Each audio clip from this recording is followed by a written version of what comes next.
There comes a moment in everyone's life when you realize the more available you are, the less people value you. It sounds unfair, but it's true. When you always pick up the phone, always say yes, always show up the second they call, your presence loses weight. Carl Jung once said, "People don't value what is always within reach." And psychology proves this again and again. The more predictable and accessible you are, the more invisible you become. But here's the paradox. The moment you pull back, the moment you create distance, the moment you stop being too available, everything changes.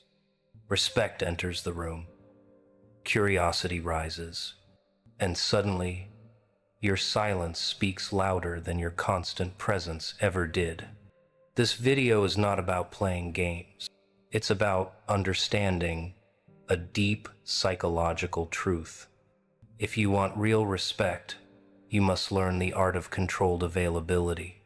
Because when you stop being available, people don't just notice you, they start respecting you. Respect doesn't disappear in one moment.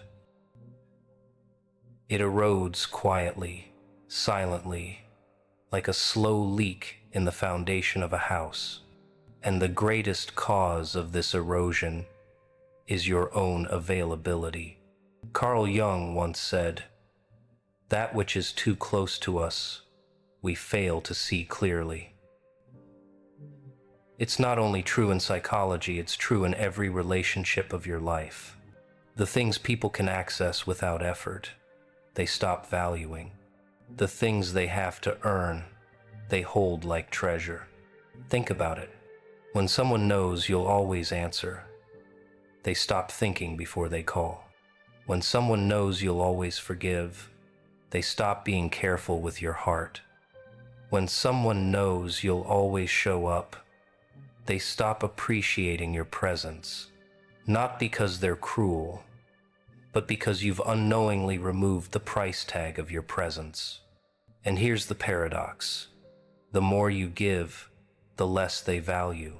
The less you give, the more they crave. Look around you. Notice the people you've been chasing. When you text them too quickly, they delay their reply. When you're eager to meet, they're suddenly busy. But the moment you pull back, the moment you stop being instantly available, suddenly they feel the absence. Suddenly they ask where you've gone. Suddenly, your silence becomes louder than your words. That's because the human mind confuses scarcity with importance. Gold is precious because it's rare. Diamonds are desired because they're hard to find. But your energy, if given away freely, becomes like sand on a beach, everywhere, but never noticed. Carl Jung understood this paradox deeply. He observed that people project value not based on truth, but based on perception. If you are too available, their perception shifts from seeing you as valuable to seeing you as ordinary. And the saddest part? The more loyal you are, the more they take you for granted. The more patient you are, the more they test your limits. The more forgiving you are, the more they repeat the same mistakes. It's not that they hate you, it's that your availability has blinded them to your worth. Your consistency has hidden your uniqueness. Your devotion has camouflaged your strength. And this is why so many good, kind-hearted people lose respect.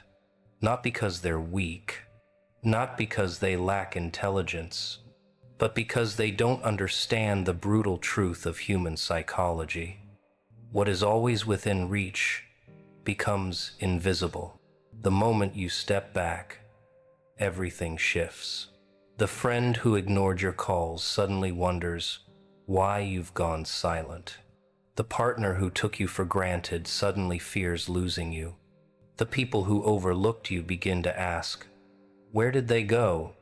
because in their mind, you've taught them, no matter what I do, this person will still be here. People rarely notice when you give them everything, but the moment you pull back, they notice the absence, like a wound.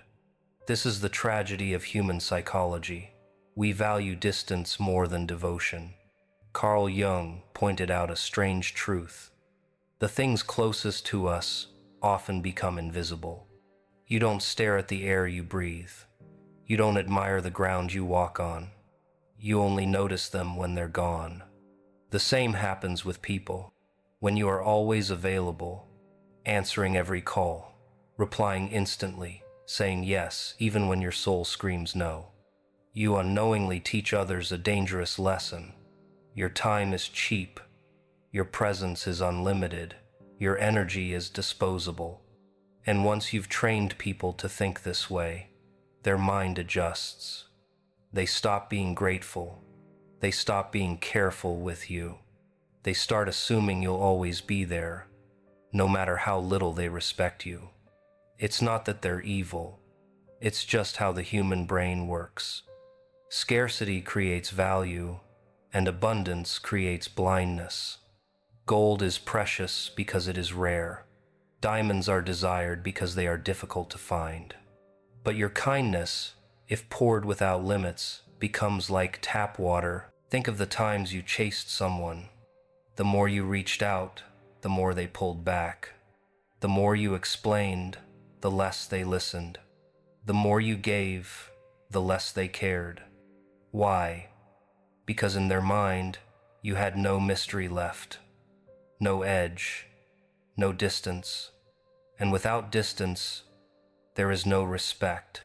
Jung once wrote, "People don't truly see you until you withdraw." That's the cruel irony. Your silence often commands more respect than your constant presence. Your absence carries more weight than your endless availability. So if you've ever wondered why people don't take you seriously, look not at their behavior, but at what you've been teaching them. Respect doesn't vanish. Respect is surrendered, piece by piece. Every time you show up where you're not valued, every time you say yes when you mean no, every time you prove you're always available. And once respect is gone, the only way to get it back is to do the one thing most people are too afraid of. Stop being available. Respect is not given to those who are always available. Respect is given to those who are rare, intentional, and scarce. So if you feel invisible, unnoticed, or undervalued, maybe it's not because you lack worth. Maybe it's because you've been giving your worth away too freely. And the only way to reverse it, the only way to rise again in the eyes of others, is to embrace the one principle Jung hinted at. Withdraw, and let your absence teach them what your presence could not. Respect doesn't vanish overnight. It slips away quietly, piece by piece, hidden inside the daily patterns of how you treat others and how they treat you. Most people don't even realize they've become too available until it's too late. So, how do you know? How do you recognize the warning signs that you've crossed the invisible line between being kind and being taken for granted? Here are the truths you need to face. Number 1, you always say yes, even when you want to say no. Think back. How many times have you agreed to plans you didn't want to attend? How many times have you said yes to favors while your chest tightened with frustration? How many times have you sacrificed your own comfort just to avoid disappointing someone else? At first, they thank you. At first, they appreciate it. But slowly, they stop seeing it as generosity. They see it as normal. And once something becomes normal, it stops being valued. Carl Jung once warned, "The greatest burden a child must bear is the unlived life of the parent." In the same way, the greatest burden of an adult is the unlived life of their own self, because they were too busy saying yes to others. Number 2, you're always available, but rarely appreciated. Notice this pattern. The people who cancel on you last minute are often the same ones who expect you to drop everything when they call. The ones who forget your birthday are the same ones who demand you never forget theirs. The ones who take days to reply are the same ones who get offended when you don't answer instantly. Why does this happen? Because you've set a precedent. I will always be here, no matter how you treat me. And the human mind, once conditioned, stops questioning. They no longer wonder, am I being unfair? They simply assume this person will always be available. And once that assumption sets in, respect begins to evaporate. Number 3, you over-explain yourself. Every time you feel the need to justify your actions, every time you write long paragraphs defending your choices, every time you apologize too quickly, even when you're not wrong, you give away a piece of your authority. Availability isn't just about physical presence. It's about emotional presence too. When you hand people your explanations on a silver platter, you teach them you fear losing their approval. And when someone senses you're afraid of losing them, they stop being afraid of losing you. Number 4, you're always the one who reaches out first. Scroll through your messages. Who texts first more often, you or them? Who checks in? Who makes the plans? Who keeps the connection alive? If it's always you, then you've become the emotional engine of the relationship. But engines get taken for granted because they're always running in the background. Nobody admires the engine until it breaks down. The same goes for people. If you're always the one chasing, initiating, keeping the bond alive, you're silently telling them, I need you more than you need me. And the moment that imbalance is felt, respect collapses. Number 5, your absence goes unnoticed. Here is the ultimate test. Step back for a week. Go quiet. Don't reach out. Don't explain. Now watch carefully. Do they notice? Do they check in? Do they wonder where you've gone? Or does life move on without you, as if you never existed? This is the most painful truth of availability. When people have grown so used to your presence that your absence means nothing, that's when you know you've given too much of yourself away. Number 6, you feel drained, but they feel comfortable. Every time you leave an interaction feeling lighter, you've met respect. Every time you leave feeling heavier, you've met exploitation. If you constantly feel drained, unappreciated, or invisible, while others around you feel comfortable, entertained, or satisfied, you're giving far more than you're receiving. Carl Jung believed that imbalance in relationships creates shadow emotions. Resentment, guilt, silent anger. These shadows eat away at self-worth until one day you wake up and wonder why you feel empty around people you care about. The answer is simple. You've been too available for too long. Number 7, you're afraid to withdraw. Perhaps the most dangerous sign of all. You know you're too available, but you're terrified of pulling back. Why? Because you fear what will happen if you stop. Will they leave me? Will they forget me? Will I finally see the truth that they never valued me to begin with? That fear keeps you trapped. And as long as you remain trapped, respect remains out of reach. But the irony? The moment you stop being afraid to withdraw is the moment they finally start fearing your absence. That's the turning point. Respect is not lost in one big betrayal. It's lost in tiny, repeated choices. Each time you show up when they didn't deserve it. Each time you give when you should have set a boundary. Each time you put yourself last and others first. You didn't lose respect because they were cruel. You lost respect because you were too available. And now, if you want to rebuild it, you must understand the laws of psychology Jung pointed to. Distance creates value, boundaries create respect, and scarcity creates desire. Awareness is never enough. You can see the problem clearly, but unless you change your actions, nothing changes. The truth is, people will always treat you according to the rules you set for them. If you've been available without limits, you've already trained them to take you for granted. But here's the beauty of human psychology: training can be undone. Respect can be rebuilt. The first step is learning the power of saying no. Not with anger, not with excuses, but with calm certainty. Every time you say yes when your heart is screaming no, you betray yourself. And each self-betrayal teaches others that your boundaries don't exist.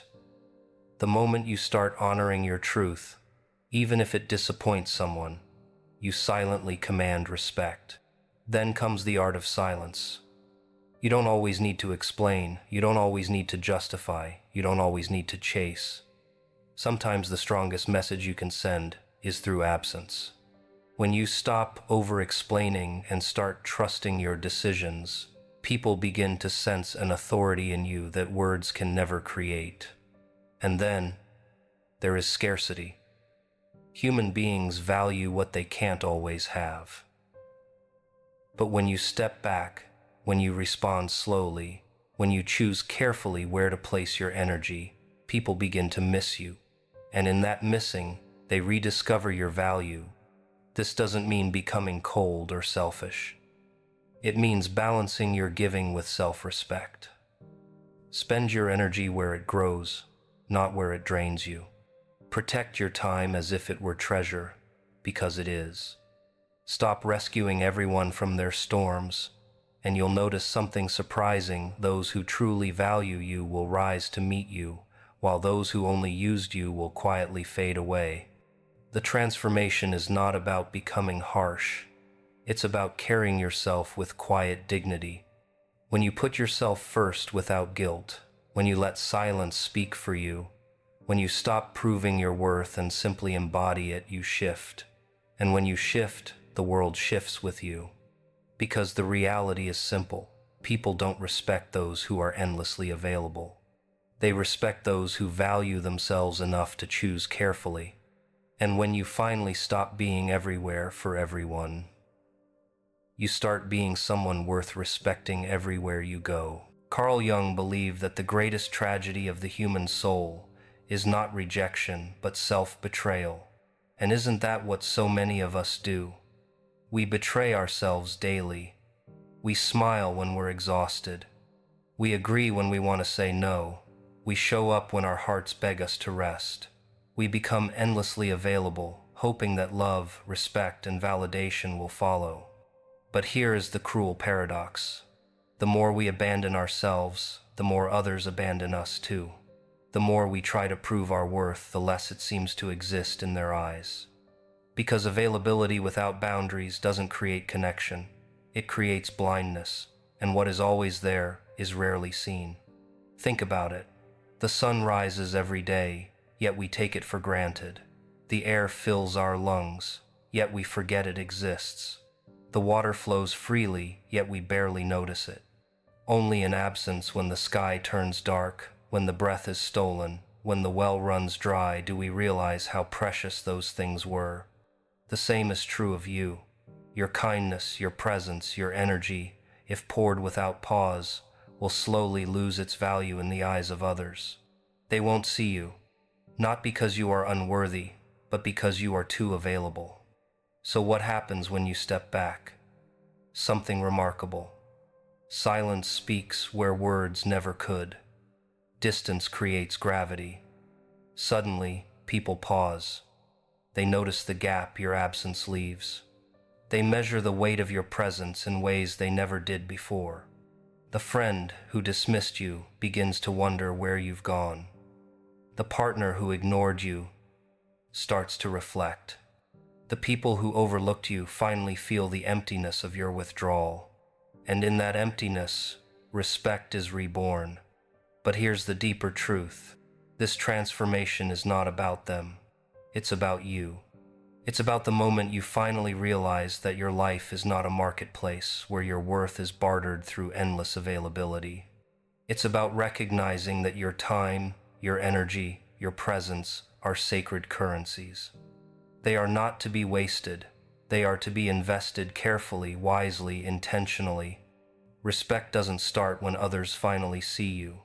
Respect starts when you finally see yourself. When you look in the mirror and decide, my peace is more important than their approval. My truth is stronger than their expectations. My life is too precious to be given away without thought. That is the moment everything shifts. You stop chasing, you stop begging, you stop explaining, you stop overgiving. And in that stillness, you find a new kind of power, quiet, unshakable, undeniable. People will notice.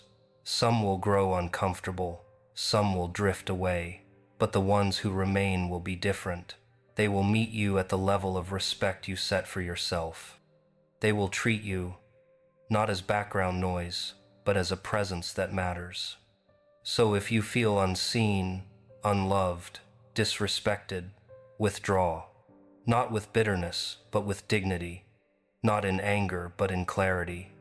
Because absence is sometimes the loudest teacher, and when you stop being endlessly available, you stop being invisible.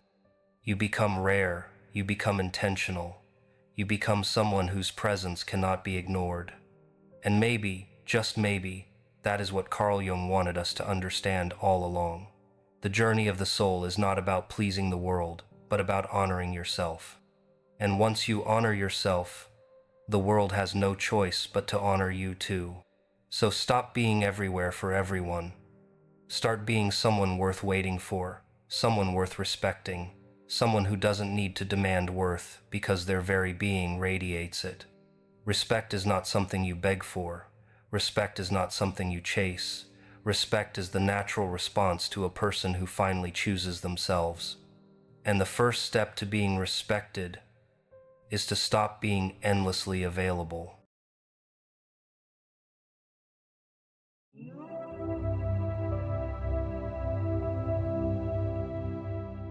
There is a strange moment in every life when the truth tries to speak. It whispers, it knocks. Sometimes it even shouts. But most of the time, we don't listen, not because we cannot hear it, no. We hear perfectly well. We simply choose the softer voice instead, the voice of deception. It says, don't worry, everything is fine. You're okay just the way it is. Why shake things up? Why question? Why risk? And so, we listen, because deception doesn't arrive like a thief, it arrives like a friend.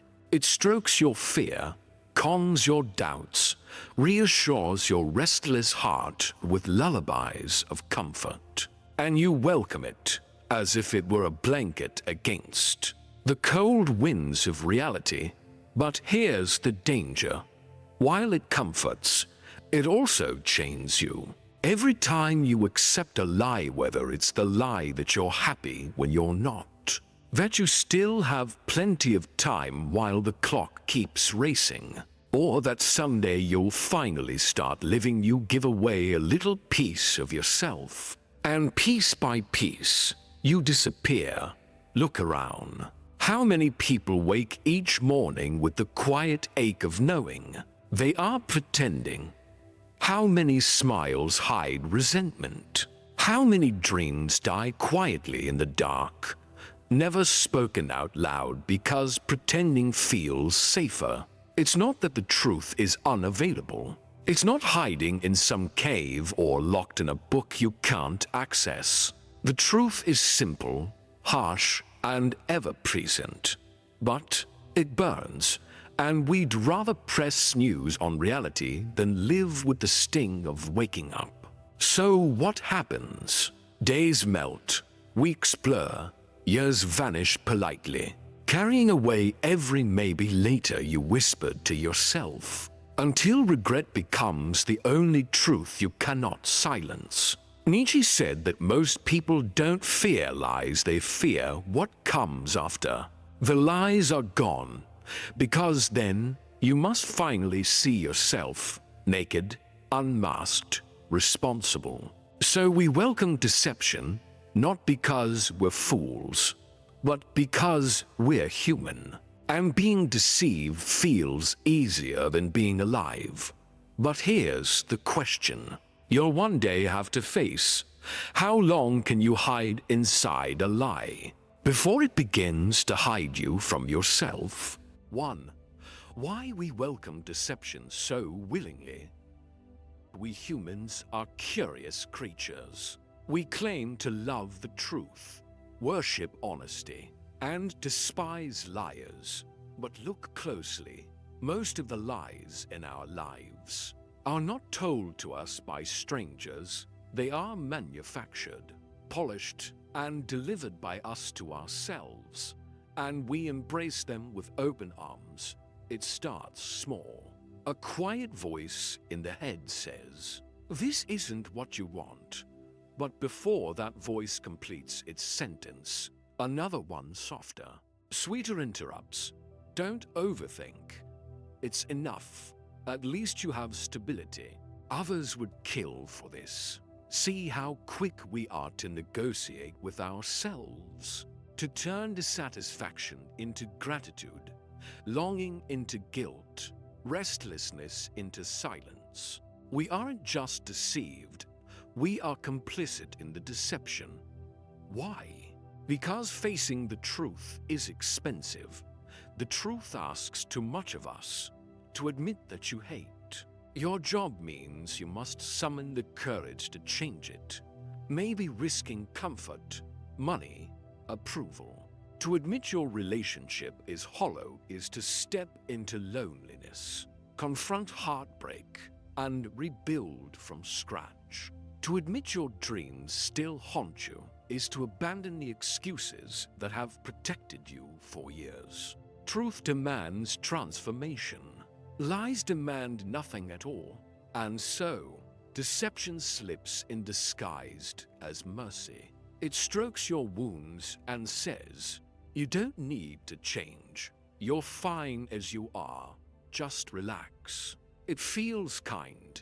It feels protective. But here's the irony. In giving you comfort today, it robs you of tomorrow. Imagine a prisoner with shackles on his wrists. The chains hurt at first, biting into skin.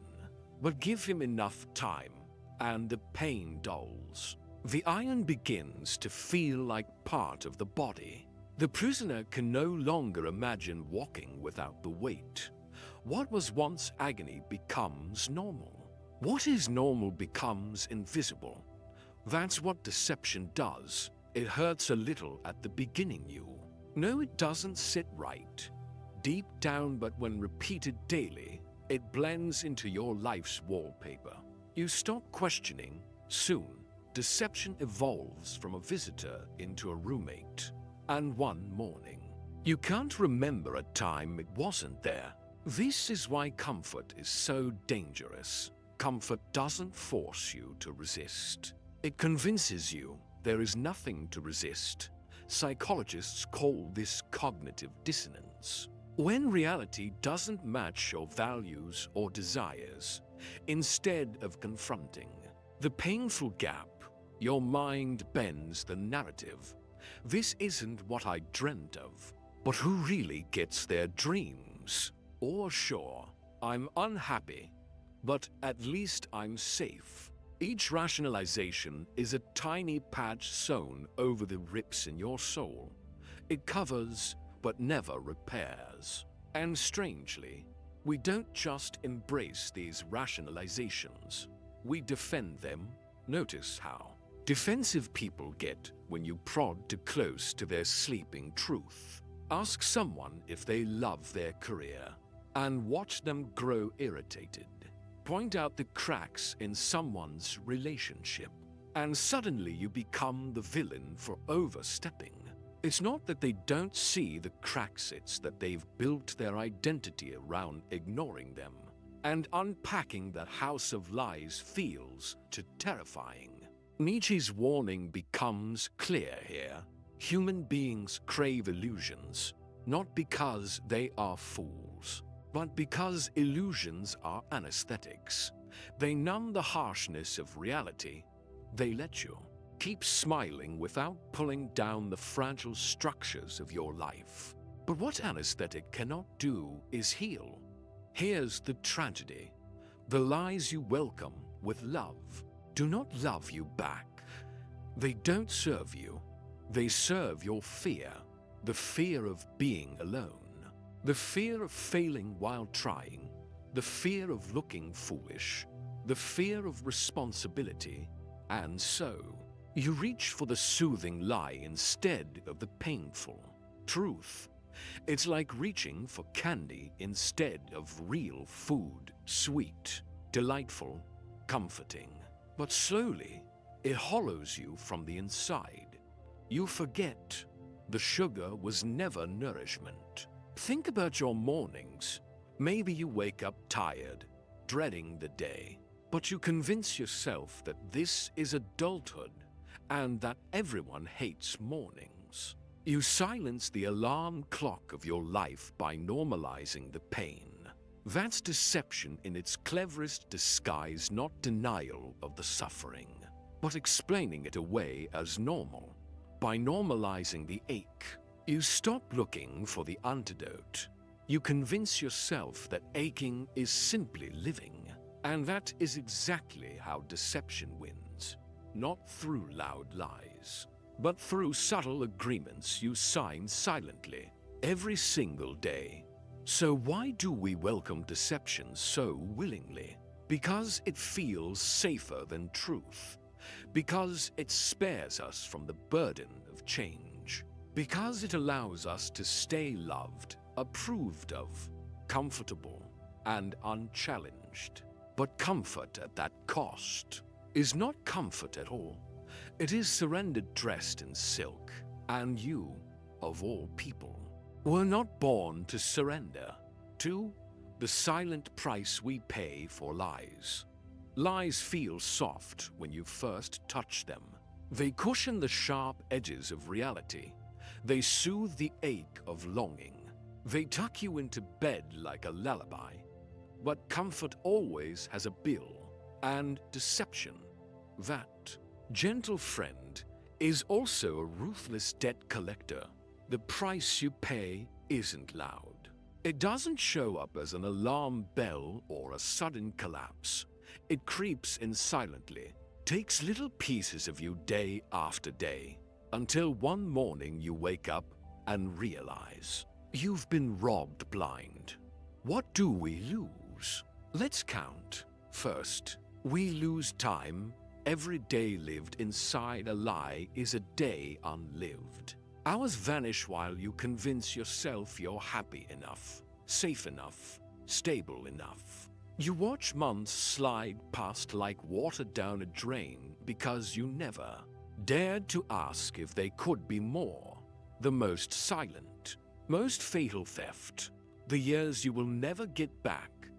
There's no refund policy on time. You trade truth for comfort, and before you know it, entire decades have gone, exchanged for the illusion you thought you needed. Think of the countless mornings wasted on routines you hate, spent in elevators to jobs that hollow you, in conversations you don't believe in, smiling politely while your soul starves. Time doesn't scream when you waste it. It just quietly disappears. Second, we lose authenticity. When you welcome enough lies, you start forgetting what your actual voice sounds like. The mask becomes the face. You say, "I'm fine," so often that even your closest friends stop asking. And eventually, you start believing yourself. This is the scariest moment, when the lie no longer needs maintenance, because it has replaced reality. The deception lives inside you now. Nietzsche warned about this. that when we smother our true instincts for too long, we begin to decay spiritually. We become last men, creatures content with comfort. Allergic to passion, incapable of courage, you lose not just your truth, but the capacity to even desire it. Third, we lose connection. Ironically, we lie to protect our relationships, but lies are slow poisons. You hide your true feelings so your partner won't leave. You mute your ambitions so your family won't judge. You water down your opinions so your friends won't recoil. And with each silence, with each swallowed truth, the distance grows. What begins as protection ends as isolation. After all, how can anyone truly love you if what they love is the mask? Think of it this way: if the only version of yourself you offer is the edited one, then even the affection you receive feels counterfeit. You start to mistrust love itself. Because deep down you know, it wasn't you they loved, just the performance. And what could be lonelier than that? Fourth, we lose potential. A lie doesn't just numb the present, it strangles the future. Every deception is a door you choose not to open. You tell yourself, I'm too old to start that, and the possibility vanishes. You say, it's too risky to try that, and the dream quietly dies. Multiply it over years, and you are left with a life not of what you dared to do, but of what you convinced yourself not to. The saddest graveyard is not in the earth, but in the human heart filled with buried ambitions, each marked with the single word, someday. Finally, we lose ourselves. This is the heaviest price. Some people wake up at 30 and realize they don't know what they believe. Others at 50, staring in the mirror, discover they no longer recognize the person looking back. Deception doesn't just steal your truth, it steals your identity. Piece by piece, you trade small parts of who you are until the entire mosaic is unrecognizable. And the tragedy, you never notice the theft when it's happening. Lies don't take everything all at once. They take a little today, a little more tomorrow, a memory here, a dream there, until there's nothing left but the shell of a person who once wanted everything. Here's the thing: you think you've been avoiding pain by choosing deception. You escape awkward conversations, frightening changes, the sting of failure. But the pain doesn't disappear, it compounds with interest. Instead of short-lived discomfort, you inherit long-lived regret. And regret is a debt far heavier than fear ever was.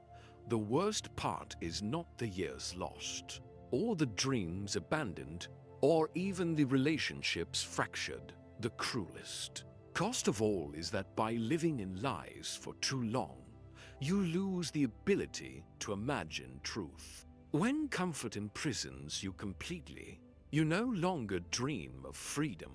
You stop seeing the cage.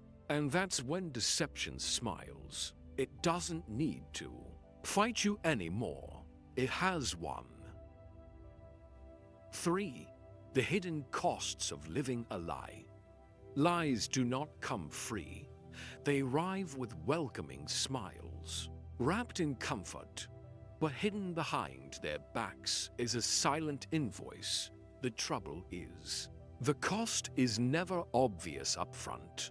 A little dishonesty here, a little compromise there, it feels manageable, almost harmless. But what you don't notice is how every small deception becomes a leak in the roof of your life. And when enough time passes, the rain destroys the foundation. So, what exactly do we lose when we choose deception? Let's strip away the illusions one by one. 1. You lose time. Time, the only currency you can never earn back.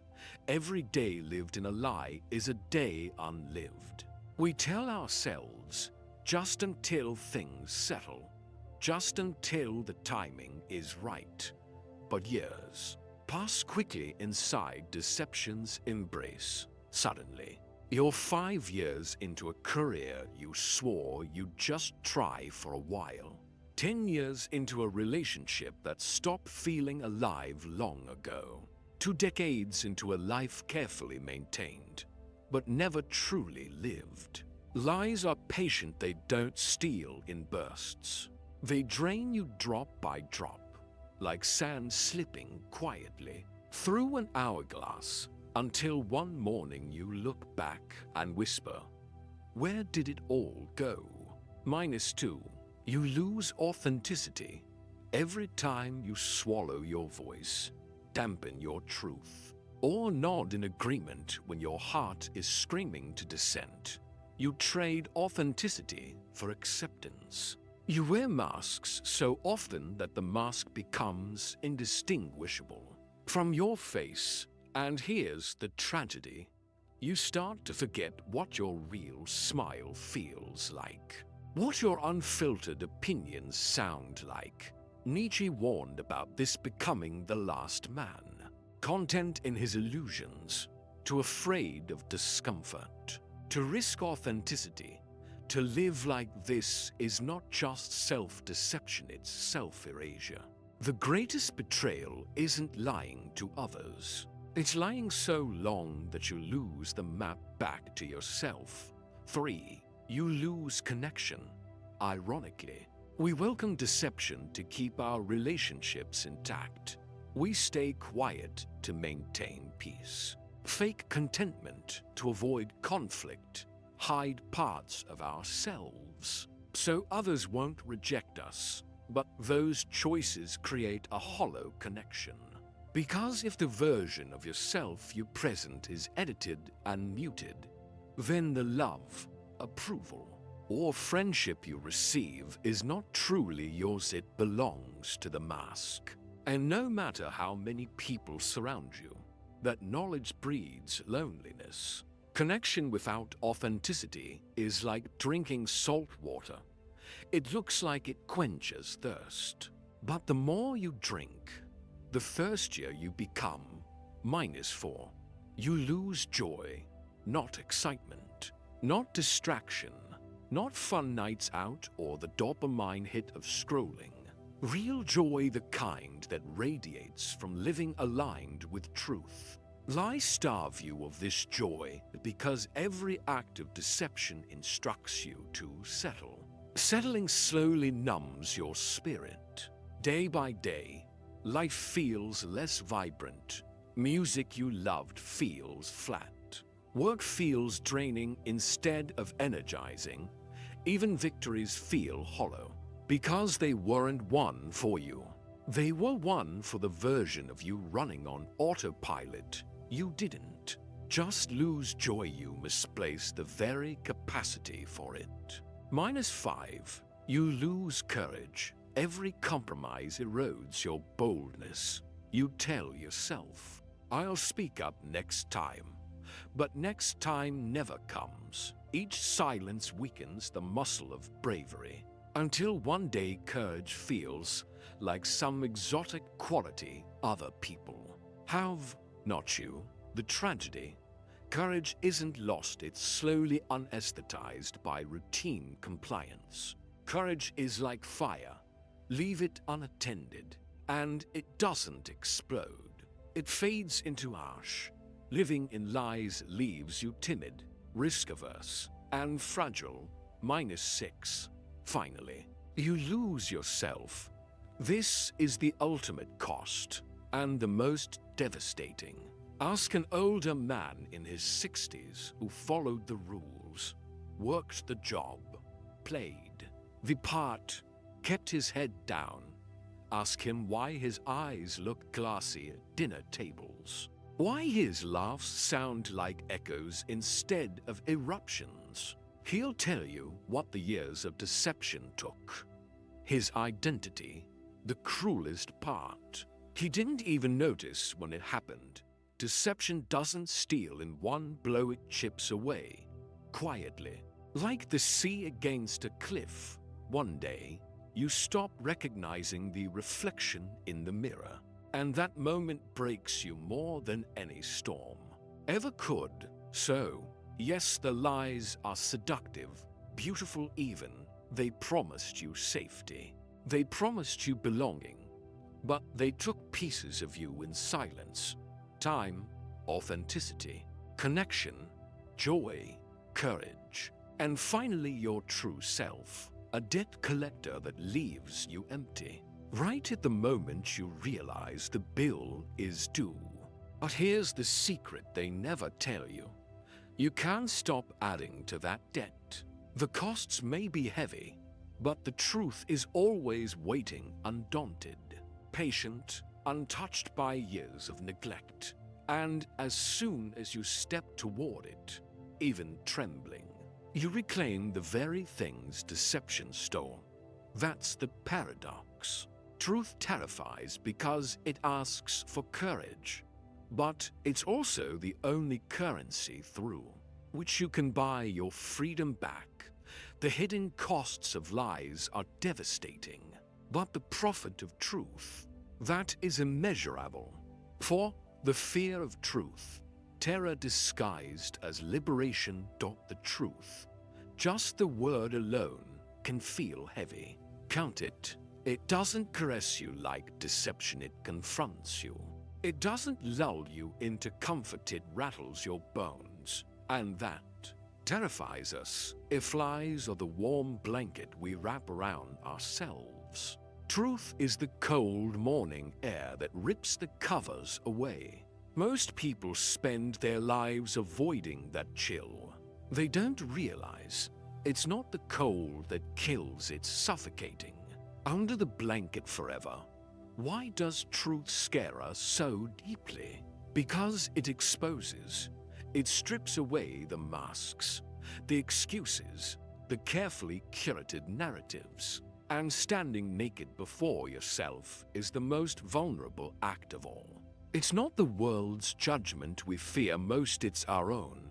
Think of every time you've almost touched an honest realization, but pulled back. When you considered quitting that unfulfilling job, but the thought of instability set your chest on fire. When you imagined ending the relationship that felt more like a cage, but the loneliness waiting outside the bars seemed unbearable. When you looked in the mirror and asked, "Am I really happy?" and immediately looked away, because the honest answer burned too brightly. That is the fear of truth. Psychologists would say it's evolutionary. Our brains treat uncertainty like a predator. Better a miserable known than a terrifying unknown. Nietzsche said it more poetically. Most people can't bear reality unfiltered. They turn away, hypnotized by distractions and illusions, because seeing clearly demands strength. And strength is exhausting. But here's the paradox. The very thing we fear, the nakedness truth forces upon us, is what makes us free. How? Because illusions demand maintenance. Every lie you live requires constant upkeep. Pretending, justifying, explaining, performing. Deception isn't comfort. It's labor. Truth, though painful, requires no maintenance. It simply is once you face it. The energy you wasted on lies becomes fuel for living. This is why people describe facing truth as both terrifying and exhilarating. It feels like standing on the edge of a cliff. Your body screams, danger, but your soul whispers, flight. The terror is real, but so is the liberation waiting beneath it. Ask anyone who finally left the job that was killing them, or ended the relationship that had become a slow death. At first, they trembled. They almost turned back. But once they chose truth, once they walked into the storm, they describe a strange sensation. Lightness, relief, space to breathe. The storm that terrified them also washed them clean. Fear of truth disguises itself in clever masks. Pragmatism, I'm just being realistic. Responsibility, this is what's expected of me. Maturity, everyone grows up and settles down. But peel away the layers, and often it's just fear pure. Raw fear of living authentically, because authenticity comes with consequences, judgment, risk, failure, and yet, every consequence of truth is better than the slow poison of deception, every single one. Here's the haunting irony. The pain of truth is sharp, but temporary. The pain of lies is dull, but permanent. Rip the bandage, feel the sting, then heal. Or keep the bandage on and let the wound fester forever. It's your choice. But imagine this. Instead of running from the mirror, you stand still. Instead of shutting down the question, is this really me? You sit with it. Yes, your heart pounds. Yes, your throat tightens. But in that shaking moment, you are free because nothing owns you anymore, not the mask, not the script, not the lie. You are finally yours. Nietzsche described truth as an abyss terrifying to gaze into. But he also believed in leaping into that abyss. Because in the fall you find your wings. The abyss is not the end, it's the beginning. So, the next time your body recoils from truth, don't mistake the terror for danger. Terror is just the disguise of liberation. It means you're standing on the threshold of your real life, the life untouched by illusions, no longer suffocated by deception. The question is simple, though not easy. Will you keep hiding under the blanket, convincing yourself it's warm enough? Or will you throw it off, embrace the chill, and breathe in the crisp, unfiltered air of reality? One path feels cozy now, but costs you everything later. The other feels terrifying now, but gives you everything later.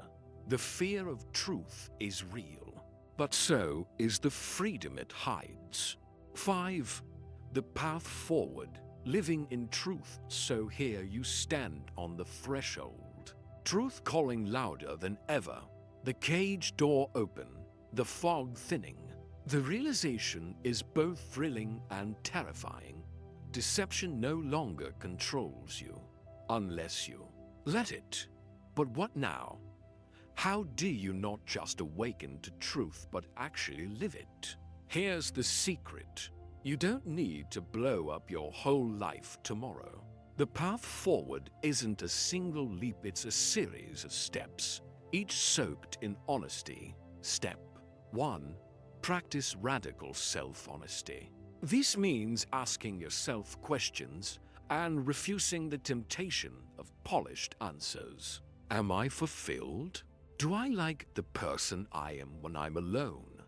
What do I truly want beyond appearances, beyond approval? These aren't questions for polite small talk. They're your compass. Write them down. Sit with them. Let the unease stir. Because unease is a sign you're finally touching reality. Nietzsche insisted that to become who we are, we must peel away illusions layer by layer. So start peeling. Step 2. Act in micro-truths. The grand gesture: quitting the job, leaving the relationship. Selling everything sounds cinematic, but in real life, it's usually the smaller acts of integrity that shift the tide. Say what you feel in a conversation, even if your voice shakes. Decline an invitation you don't want instead of offering a polite excuse. Admit an insecurity instead of disguising it. Each small truth plants a flag. I choose to live here, in reality, not in illusion, over time. These flags reclaim territory stolen by lies. Step 3. Build courage through exposure. Courage is not natural. It's trained. Start exposing yourself to the edges of fear, step by step. Speak one truth this week that scares you. Apply for one role that intimidates you. Have one conversation you've been avoiding. Each time you do, you build a muscle. Memory. Fear is not a cage. Fear is just a doorway. Walk through often enough, and the doorway widens. Step 4. Create environments that reward authenticity. You cannot nurture a truth-filled life in soil rich with deception. Choose people who tolerate, even celebrate, your raw honesty. If your circle only reinforces your masks, expand it. Seek communities, mentors, friendships where truth is not punished but supported. When you live among the honest, lies lose their seduction. Step 5. Forgive the lost years. Maybe you're haunted by the time deception stole, the relationships wasted, the dreams shelved, the self neglected. Let that grief move through you, but don't chain yourself to it. Every moment of honesty from today forward rebuilds what was lost. Forgiveness is not permission for the theft. It's the key that stops you from remaining chained to the crime scene. And above all, hold on to this. Truth is not a finish line. It's a practice. You will stumble. Some days you'll hide again, deceive again, settle again. That doesn't mean you've failed. It just means you're human. But unlike before, now you will know, and the knowing is power. Because each falter teaches you how to reorient, how to return to the compass pointing north. Authenticity. Living in truth won't shield you from suffering. In fact, it might invite more rejection, failure, discomfort, even loss. But here's the redemption. It will also invite real joy, deep connection, unshakable self-respect. Your suffering will be honest suffering, the kind that shapes you rather than erases you. Nietzsche envisioned the overman, the one who creates meaning, rather than borrowing illusions. You don't need to be heroic, just devoted to your own reality, and in doing so, a quiet heroism emerges anyway. The courage to live as yourself. Pause and imagine this. You wake up tomorrow and speak one truth you've been silencing. The earth doesn't split. The sky doesn't fall. It feels scary, yes, but it also feels electric. Energy rushes back. Integrity knits you together. This is life lived awake and once tasted. You'll never long for the dull sweetness of deception again. Truth is terrifying, yes, but terror is the mask liberation wears. Strip it away, and freedom is what smiles back at you. So when you hear truth's call answer, you don't need to know the whole path. Just take the first step. The path reveals itself only as you walk it. And every step is worth it. Because authenticity isn't simply living, it's finally feeling alive. They broke you once, not with a single blow, but piece by piece. Every lie chipped away at your trust. Every betrayal carved into your heart. Every silence from those you needed. Most felt like another fracture, and soon, you weren't standing in the life you once knew. You were standing in ruins. Ruins of friendships you thought were forever. Ruins of dreams you thought were unshakable. Ruins of the person you once believed yourself to be. You tried to smile through it. You tried to carry on as if the weight wasn't crushing your chest. But at night, when the world was quiet, you felt it. The cracks, the emptiness, the haunting question echoing in your mind. Am I really this broken? Is this all I'll ever be? The days blurred together, the laughter of others cut like glass. You saw the world moving forward, while you were stuck replaying the moment you fell apart. And maybe you told yourself you'd never heal. Maybe you believed them when they acted as if you were finished, as if your story had reached its final page. But here's what they never understood. Being broken is not the same as being defeated. Even shattered glass, under the right light, shines brighter than it ever did before. Even the strongest storm cannot drown a fire that was meant to burn. And though your body may have knelt, your soul, deep, unyielding, unbreakable, kept whispering, not yet, not done, not finished. Because pain is not the end. Pain is the beginning. And what they thought would destroy you is exactly what will awaken you. They broke you once, left you cold. Shadows came, stories untold. Not again, not again. Rising slow through the pain. Scars speak, tears fall. You will walk through it all. Not again, not again. Stronger now, through the rain.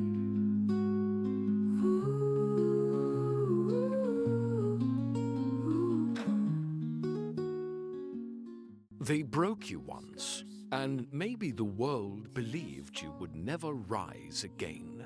They thought the weight of their betrayal, their silence, their cruelty would crush you forever. They thought the chains they left around your heart would keep you down. But what they never understood is that a broken soul doesn't stay broken.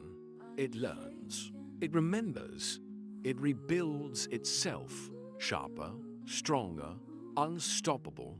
At first, you didn't see it. How could you? When every day felt the same, and every night felt longer than the one before. You carried the shadows inside you. They followed you everywhere, in conversations, in moments of stillness, even in your laughter. They whispered, "You're finished. You'll never recover. This is who you are now." And sometimes you believed them. You believed the echo of failure in your chest. You believed the weight pressing down on your shoulders was permanent. You believed the mirror that told you you were weaker, smaller, less than who you once were. But life has a way of waking you up. It doesn't happen in an instant. It doesn't come as a shout. It comes as a whisper, a spark, a flicker of something deep inside you, buried under all the rubble, but alive nonetheless. That spark was your soul, refusing to die. That whisper was the part of you that pain could not silence. And one day, you listened. Maybe it was in the middle of the night, when your tears had run dry. Maybe it was in the morning, when the sun broke through your window and you realized it was still shining for you. Or maybe it was in a moment you can't even remember now, but you felt it, the shift, the change, the birth of fire.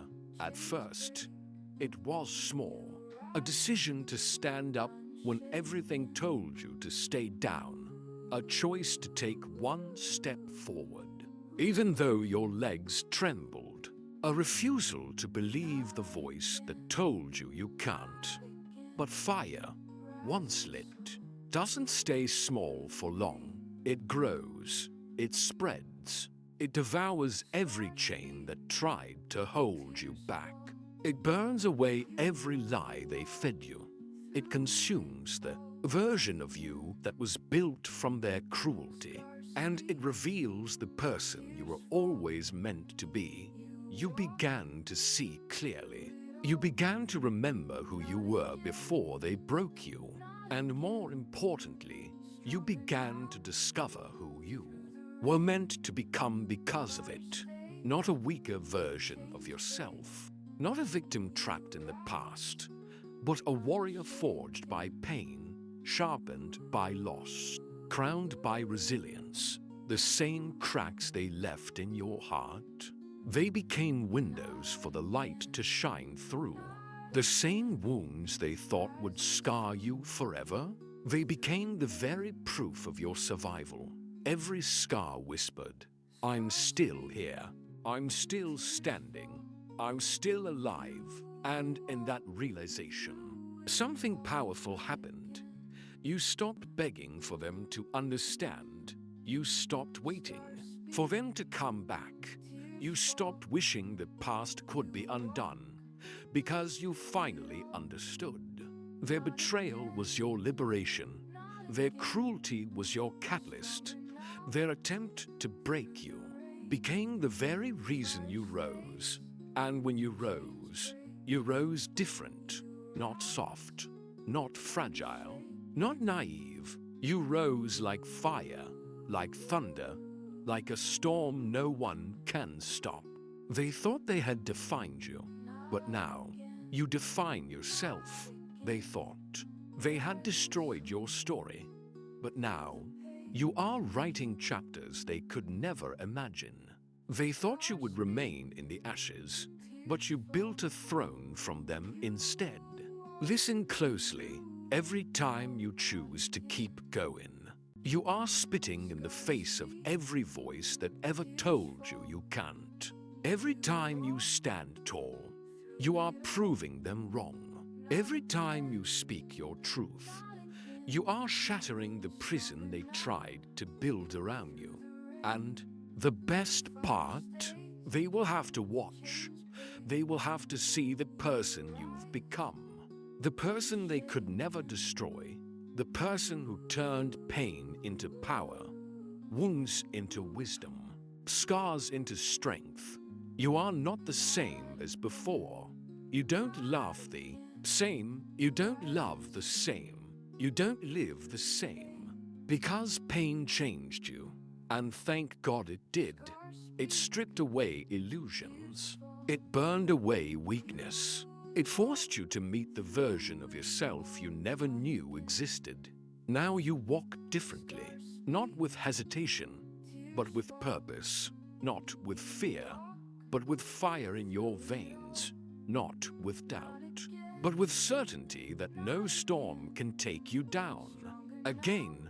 And when they look at you now, they won't recognize you. They'll see the fire in your eyes. They'll see the strength in your steps. They'll see the crown above your scars. And they'll whisper to themselves, how did they survive? How did they rise? But you'll know the answer. You survived because you refused to quit. You rose because you refused to stay down. You became unstoppable because the pain that was meant to end you awakened you instead. So let them stare, let them wonder, let them regret ever thinking you could be broken forever. Because the truth is simple, unshakable, undeniable. They broke you once, but never again. You are the fire they cannot extinguish. You are the storm they cannot silence. You are the living proof that no matter how deep the darkness, the light inside you will always rise.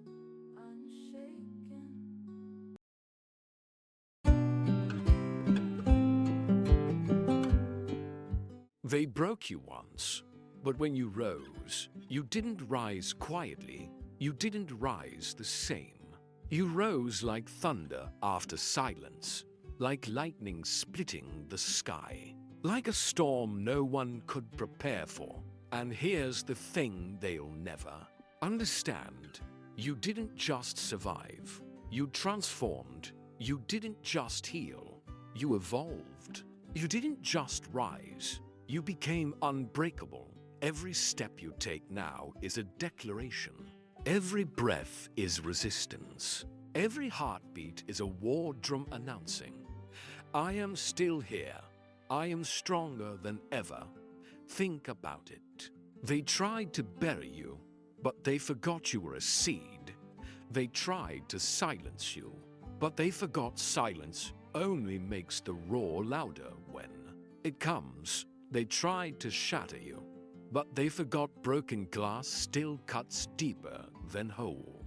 And now you are not just living, you are conquering. The world looks different when you've walked through fire and survived. The air tastes different when you've choked on ashes and learned how to breathe again.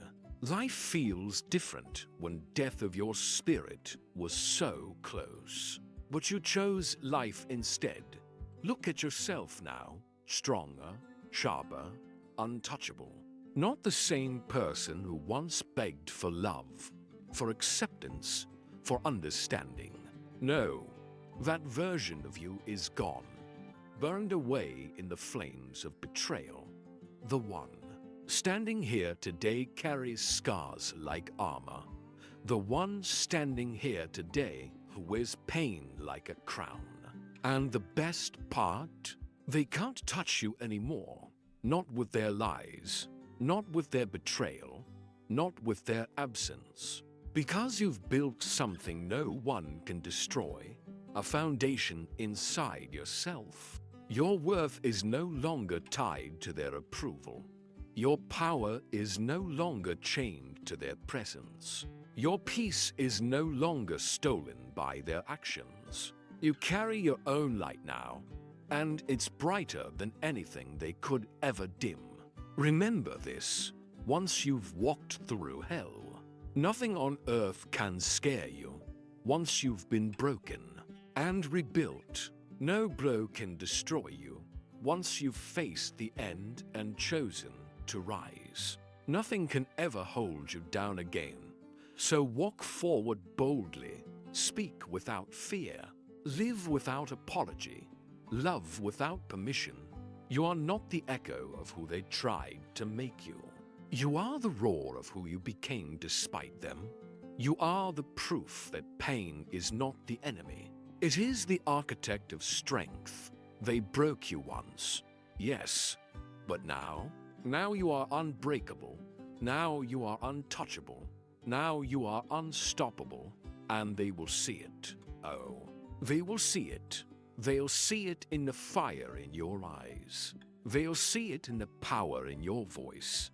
They'll see it in the way you carry yourself, no longer with chains, but with wings, because you don't just rise anymore. You soar. You don't just fight anymore. You conquer. You don't just exist anymore. You lead. This is your story now, not of loss, but of victory, not of weakness, but of power, not of betrayal, but of rebirth. So let the storms come. You are the thunder. Let the fires burn. You are the flame. Let the world doubt. You are the proof. They broke you once, but never again, because now you are more than a survivor. You are a warrior, a king, a legend, and legends can never be destroyed. They thought your story ended in the ruins. They thought the ashes would keep you buried forever. But ashes are not the end. Ashes are the beginning. Because from ashes, fire is born. And this time, the fire does not fade. This time, the fire does not forgive. You are not the same soul they once knew.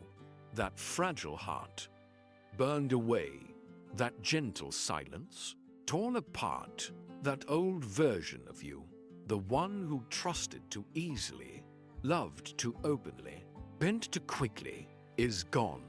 What remains now is carved from storms, forged in shadows, and crowned in unshakable rage. You are no longer just surviving. You are devouring, no longer walking. You are conquering, no longer waiting, you are taking. This is the power of the broken who refused to stay shattered. This is the wrath of the silent who learned to roar. This is the vengeance of a soul they thought they could bury, but instead unleashed. Look at the world now. Do you see fear in their eyes? Do you see regret in their faces? They thought they left you for dead, but they only awakened something darker, something sharper, something untouchable. You are not chasing peace. You are not seeking love. You are not begging for closure.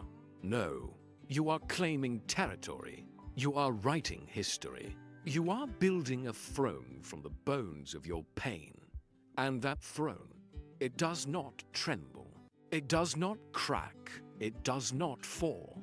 Because it is built on the one truth they can never break. You do not die, you multiply. Every scar has become a soldier at your command. Every betrayal has become a blade in your arsenal. Every night you spent in darkness has become fuel for your storm. And now, when you move like a hurricane unleashed, wild, merciless, unstoppable. Listen carefully. This is not about healing. This is not about forgiveness. This is about evolution. This is about power. This is about standing so tall, so unshaken that the world itself bows when you pass. They broke you once, but now you are the breaker. Now you are the shadow in their dreams. Now you are the weight they feel in their chest when they remember what they did and realize what you have become. No more softness, no more surrender, no more chains. You wear darkness like armor. You carry fire like a weapon. You walk with thunder in your steps and venom in your veins. And when they whisper your name now, it is not with pity. It is with fear. It is with awe. It is with the kind of silence reserved for legends and monsters. Because you are both, a legend carved from storms, a monster born from betrayal, an empire in human form, and empires do not kneel. Empires do not beg. Empires do not break. So let the world try again. Let them test you. Let them betray you. Let them underestimate you. Every attempt will be another nail in their coffin. Every strike will be another spark in your fire. Every loss will only sharpen your crown, because you are not fighting to survive anymore. You are fighting to dominate, to conquer, to leave scars on the earth so deep.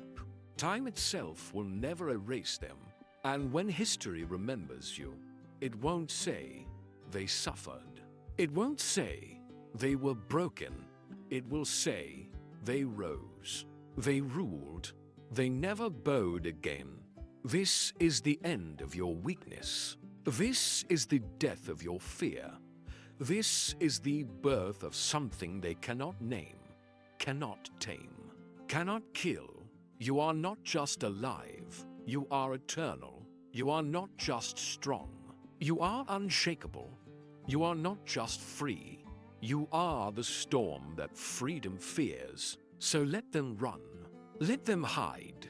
Let them pray. Because you are coming, and when you arrive, the world will know. They broke you once, but never again. Now, you are the breaking. Now, you are the darkness. Now, you are the crown forever. They won't tell you this. But most people who crave power never start out powerful. They start out overlooked, invisible in the room, dismissed by louder voices, ignored by people they thought mattered. That's where it begins, not in strength, but in rejection, not in arrogance, but in a quiet humiliation. And this is the first crack where dark confidence is born. Not the fake smile confidence they sell you in self-help books, but the kind you forge in silence.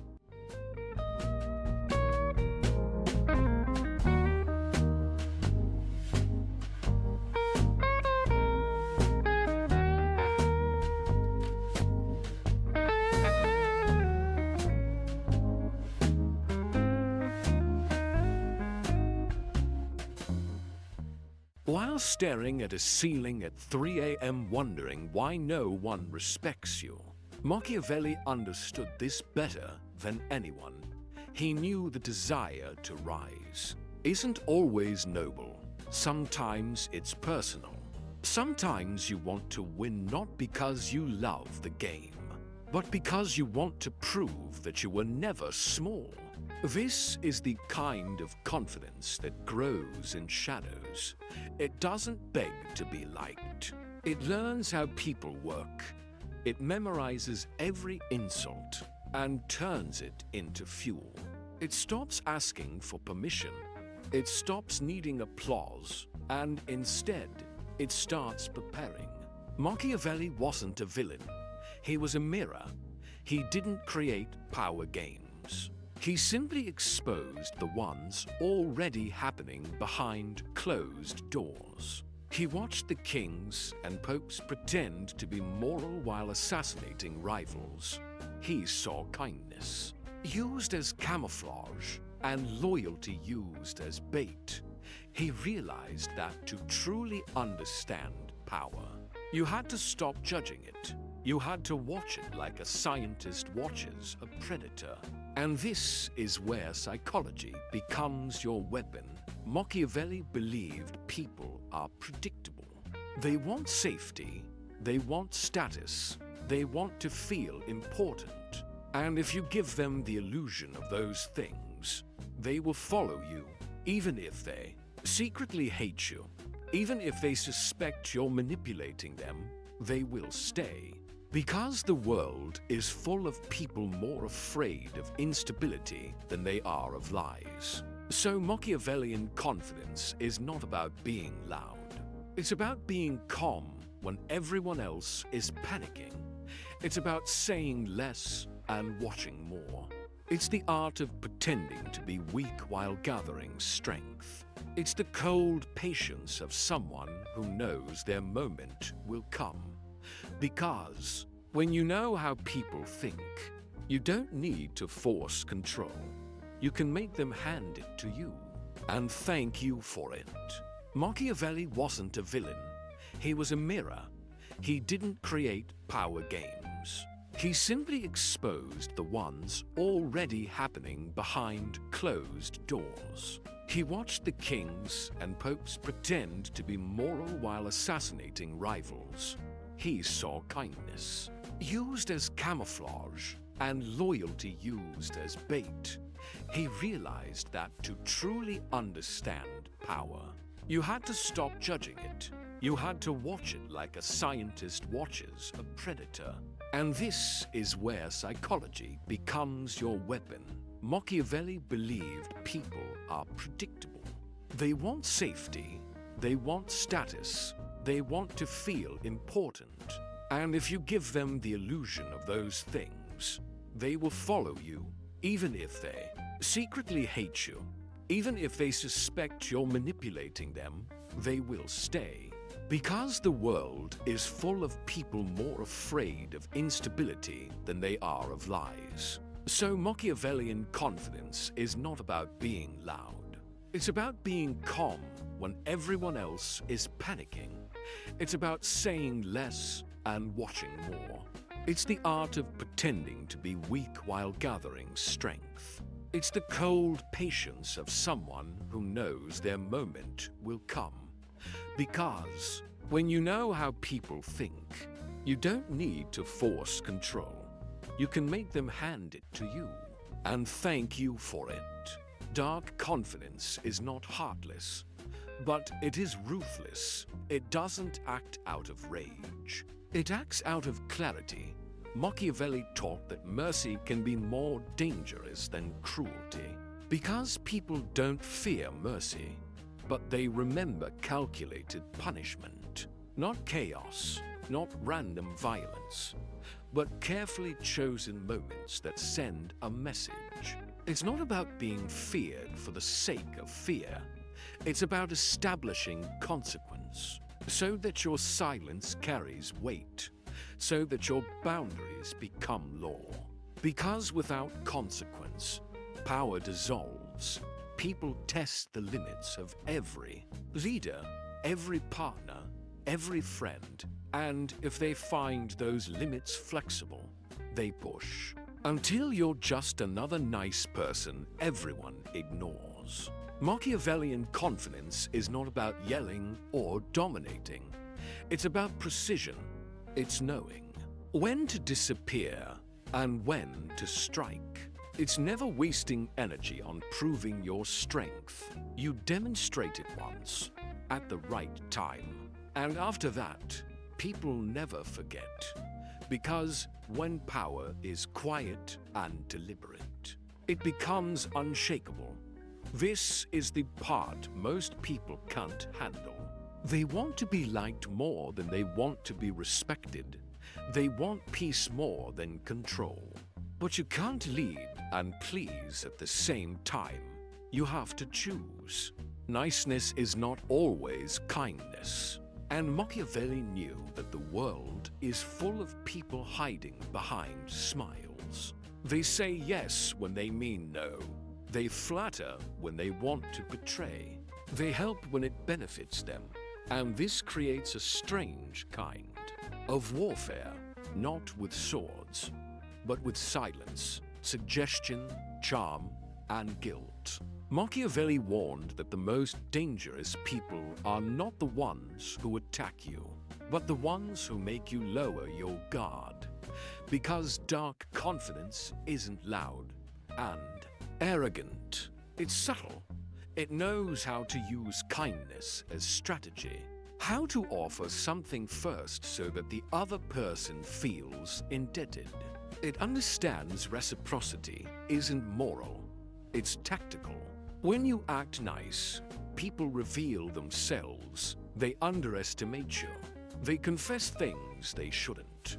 They get comfortable, and that's when you see the truth. Niceness makes you invisible in the best way. It turns you into a listener, a mirror, a shadow. But beneath that softness, your mind is working, taking notes, and when the time comes, you don't react emotionally, you act with structure. You move in silence, you change the terms without warning, because power isn't loud. It's in the pause before the storm. It's in the decision to say no when everyone expects a yes. That's real dominance. Dark confidence isn't something you're born with. It's something you construct, brick by brick. It begins when you stop asking for permission to exist, when you stop explaining yourself, when you start studying people, not for approval, but for leverage. It's not about faking strength. It's about cultivating stillness, about walking into a room and not needing to prove anything, because you already know who you are. It's built in silence, in discipline, in the private. Moments when you choose growth over comfort. You learn when to detach. You learn when to disappear. You stop reacting to disrespect and start letting your absence speak. You remove yourself from people who drain you without a fight, not because you're weak, but because you value your energy. You stop performing goodness and start practicing strategy. You understand that not everyone deserves your truth, Machiavelli didn't teach cruelty. He taught clarity, that the world runs on hidden motives, fragile egos, and silent power games. And if you want to rise, you must see through the illusions. You must become both the mirror and the mask, the fire and the calm, the one who can be underestimated until it's too late. That is dark confidence, not loud, not obvious, not desperate, but deliberate, dangerous, and completely free. The most powerful move isn't always action. Sometimes it's restraint. Machiavelli understood that silence makes people nervous. They fill it with their own fears, their own assumptions, their own guilt, and that is power. When you don't react, you control the frame. You make others reveal themselves. Every outburst, every complaint, every lie, it exposes them, not you. You don't interrupt, you observe. You let them dig their own holes, because dark confidence isn't about being the loudest voice. It's about being the last one standing. But when the time to strike comes, you don't hesitate, you don't warn, you don't announce, you act precisely and without emotion. You change the rules, end the conversation, walk away from the deal. And you do it so cleanly, so quietly, that by the time they realize what happened, it's already done. This is how Machiavellian power works.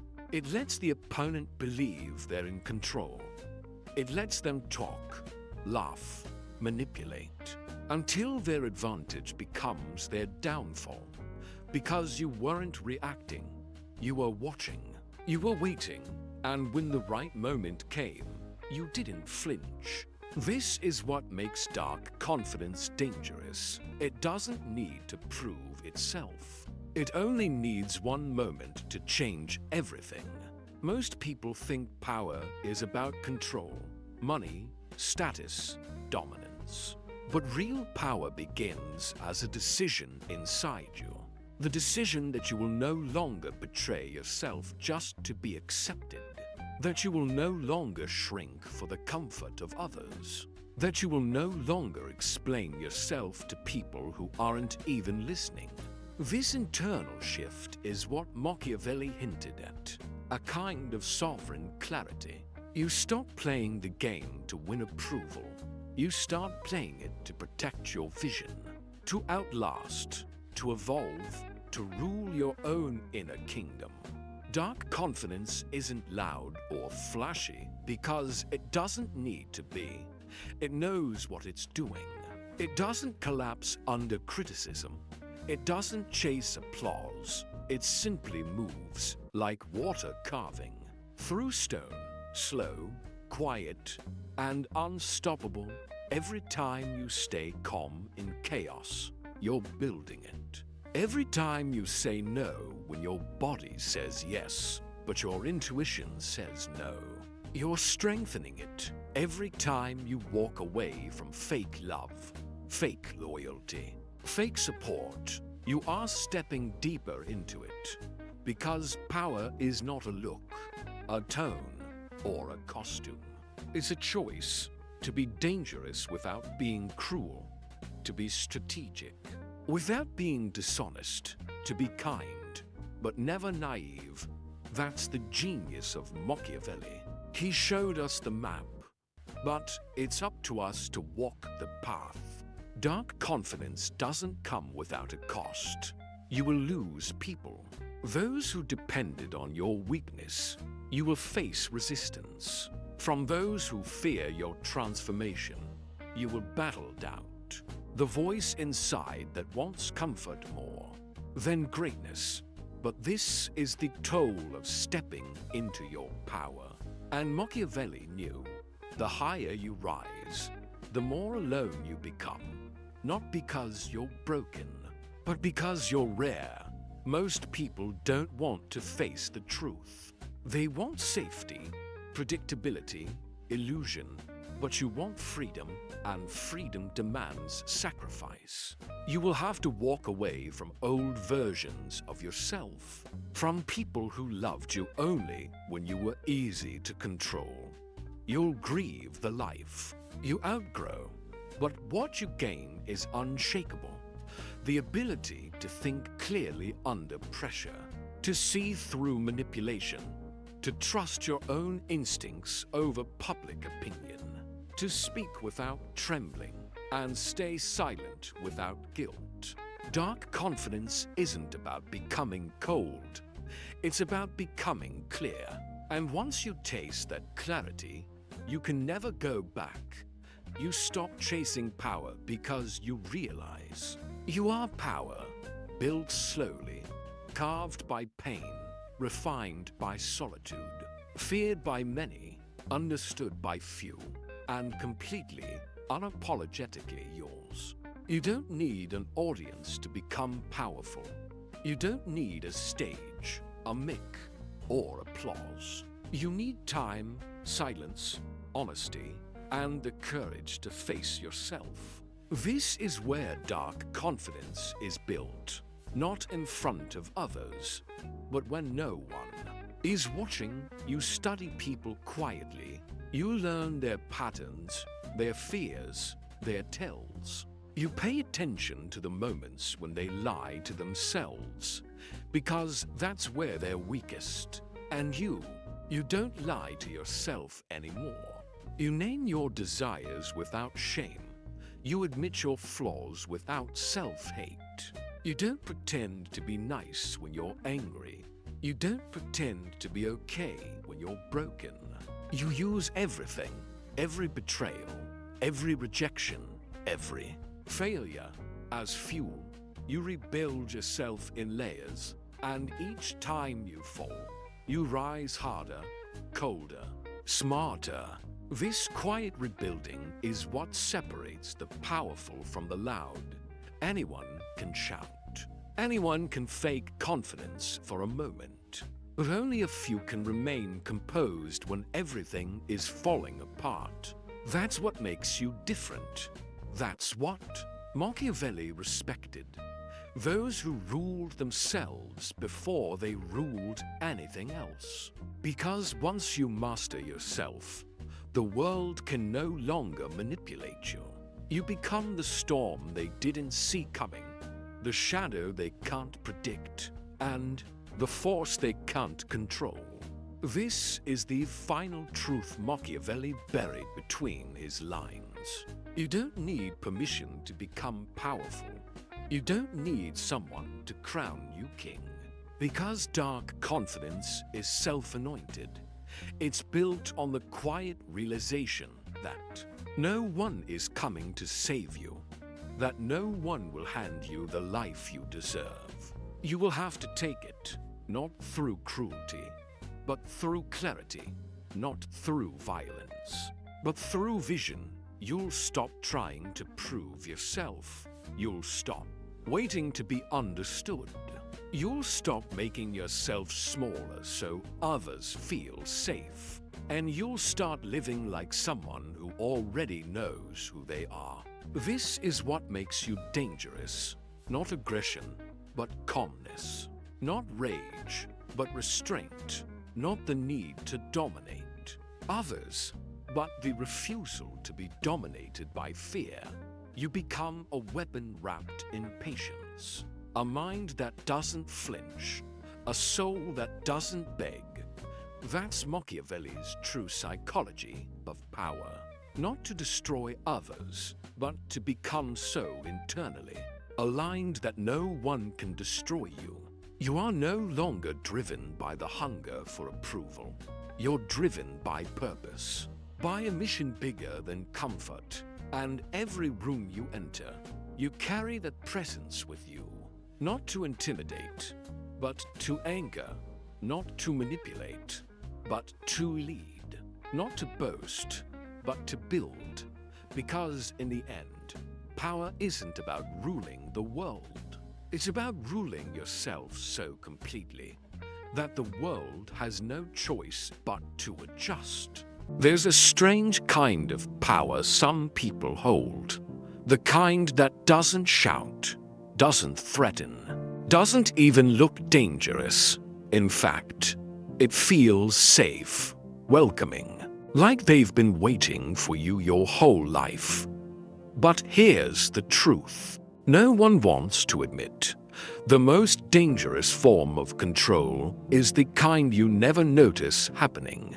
You don't feel trapped. You feel chosen. You don't feel manipulated. You feel understood. And that's exactly how manipulators want it. In this video, you'll learn the exact tactics manipulators use to control you, without you knowing the psychology behind why it works, the warning signs hiding in plain sight, and how to break free before it's too late, because once you see it, you can't unsee it. And the moment you recognize their game, you take your power back.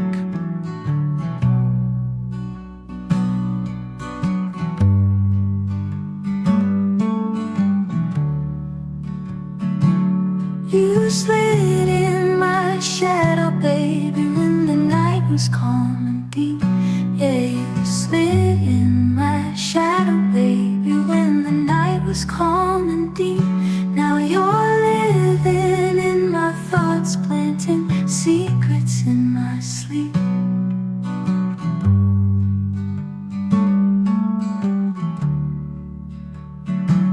You dress your chains in silver, so I wear them proud and blind. Yeah, you dress your chains in silver, so I wear them proud and blind. Didn't know I was walking with your hands all in my mind. You're the whisper in my pocket, the shadow on my name. You're the whisper in my pocket, pulling strings in a quiet game.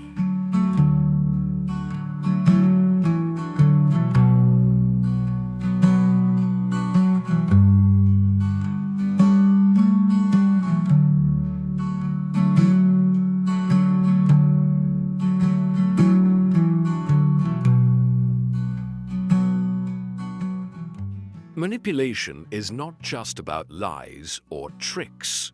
It's about influence, so subtle, so carefully planted, that by the time you realize what's happening, you've already shifted your thoughts, your feelings, and even your sense of reality to match someone else's. Here's the unsettling truth.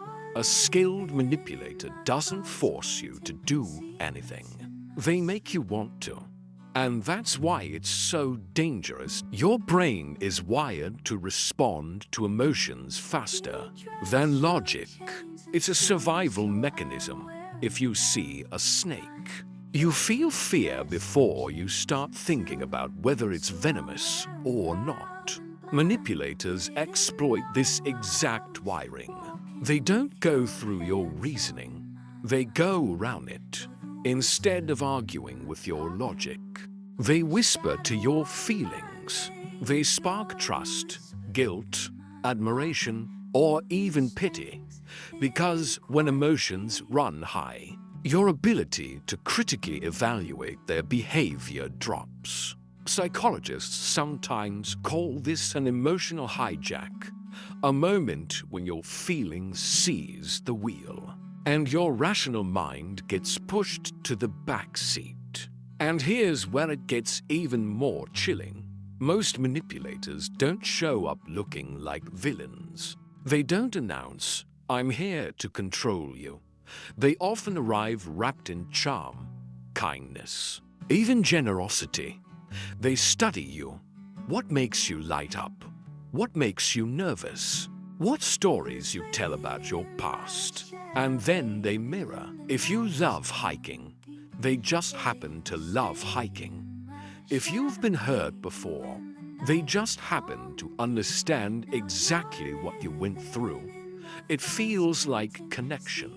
It feels rare, magical, meant to be. But in many cases, it's rapport manipulation, a calculated way to build trust fast. Why does this work so well? Because human beings are wired to trust those who seem similar to us. We naturally lower our guard when we feel seen. And that's exactly when the manipulator starts planting seeds, tiny suggestions, subtle shifts in your boundaries, gentle pushes toward depending on their approval. And here's the most dangerous part. You don't feel like control is being taken from you. You feel like you're giving it away to someone who understands you better than anyone else ever has. By the time you start asking questions, your own mind will betray you, reminding you of their kindness, their sacrifices, the way they were there for you when others weren't. And slowly, without realizing it, you begin to measure your happiness by how well you keep them happy. That's not love. That's not friendship. That's control dressed up as care. If you think manipulators only have one way of controlling people, think again. They carry an entire toolkit. And the scariest part is, most of their tricks don't even look like control at first sometimes. It's a slow war on your own memory. They'll say, "I never said that," or "You're overreacting," until you start wondering if you imagined things. You remember the moment so clearly, but their calm, confident denial makes you question yourself. And when you stop trusting your own version of events, guess whose version you start trusting instead? There's other times they keep you hooked like a gambler chasing a win. One day they're warm, affectionate, praising you. The next, they're cold, distant, critical. That mix of kindness and cruelty is no accident. It's the same trick casinos use. Your brain keeps chasing the good days, working harder and harder to get back to that version of them you fell for. Then there's the intoxicating rush they give you in the beginning. They shower you with attention, affection, and gifts so quickly, it feels like a dream. You think, finally, someone who gets me. But when that intensity fades, you find yourself trying to recreate it, not realizing they've already shifted the power. Some are experts at turning people against each other. Without ever looking like the bad guy, they drop a name, compare you to someone else, or casually mention how well they connect with another person. You're left feeling insecure, competing for a place you thought was already yours. And maybe the most subtle move of all, they creep past your boundaries. Little by little, they joke about something personal, but when you react, they tell you you're too sensitive. They borrow without asking. They pressure you to share secrets before you're ready. It doesn't feel like a big deal in the moment, so you let it slide. And before you know it, the line between what's yours and what's theirs is gone. None of this is random. They're watching your every reaction. They learn what works on you, what scares you, what makes you stay. Then they tailor the game to fit you perfectly. It's not luck.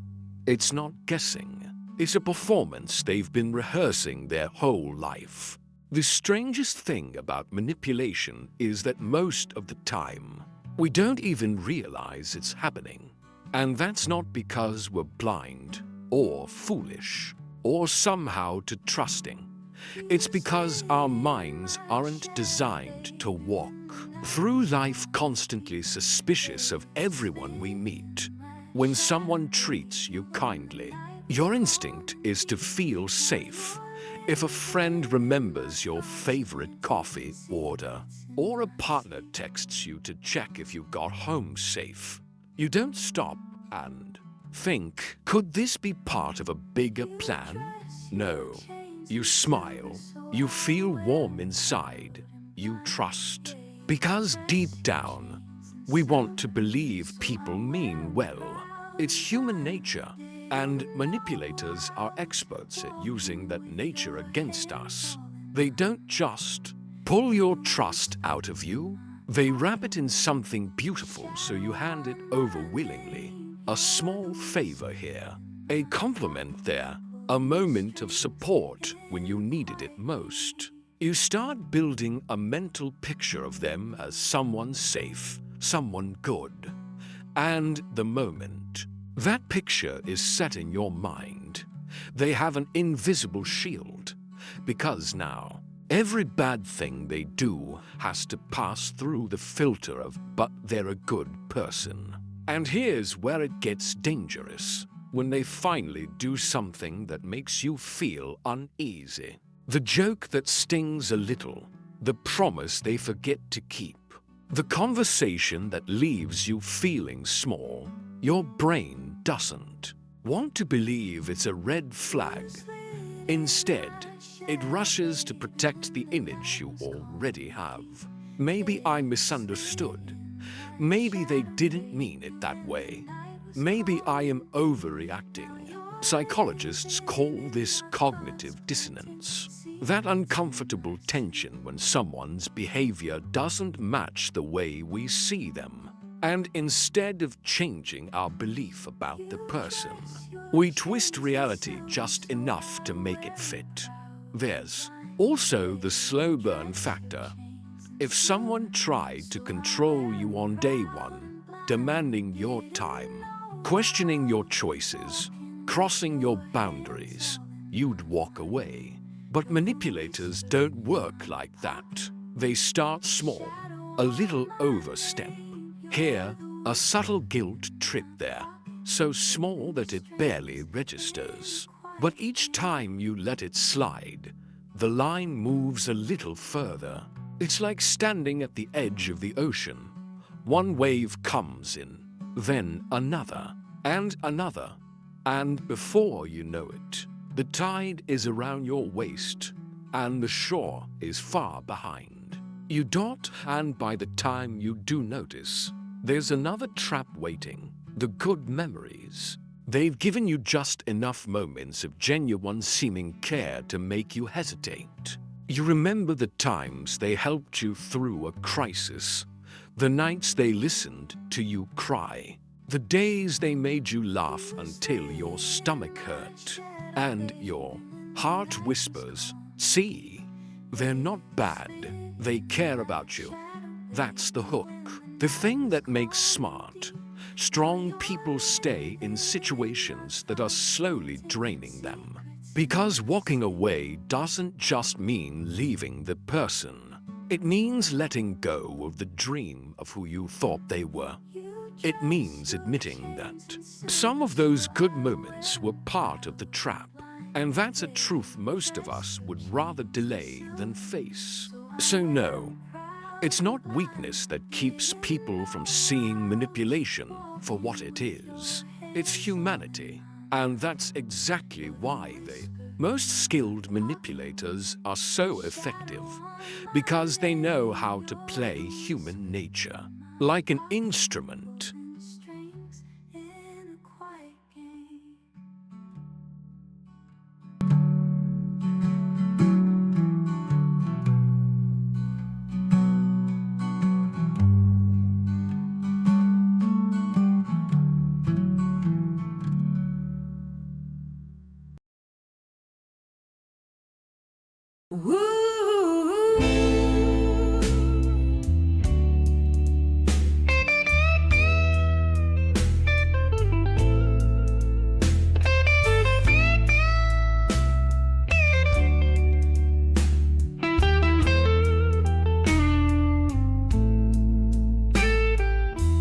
Well, I'm rolling past the signs again.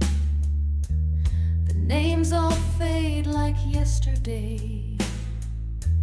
Each town just leans into the wind, then lets me go along my way.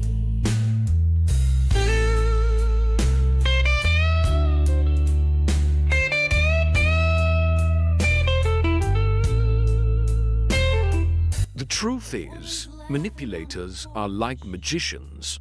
They're not actually supernatural. Their power doesn't come from mind reading or secret brain hacks. It comes from distraction.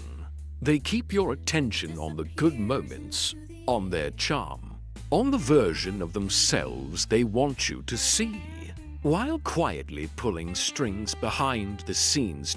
So if you want to protect yourself, you need to train your mind to notice what they're hoping you'll overlook. And this isn't about walking around paranoid or assuming everyone has bad intentions. It's about learning the difference between healthy connection and subtle control.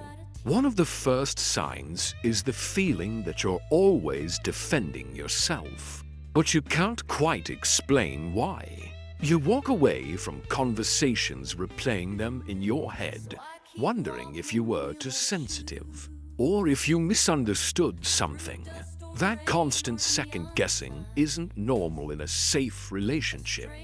It's the residue of someone subtly rewriting your reality. Another clue is when your no never seems to stick.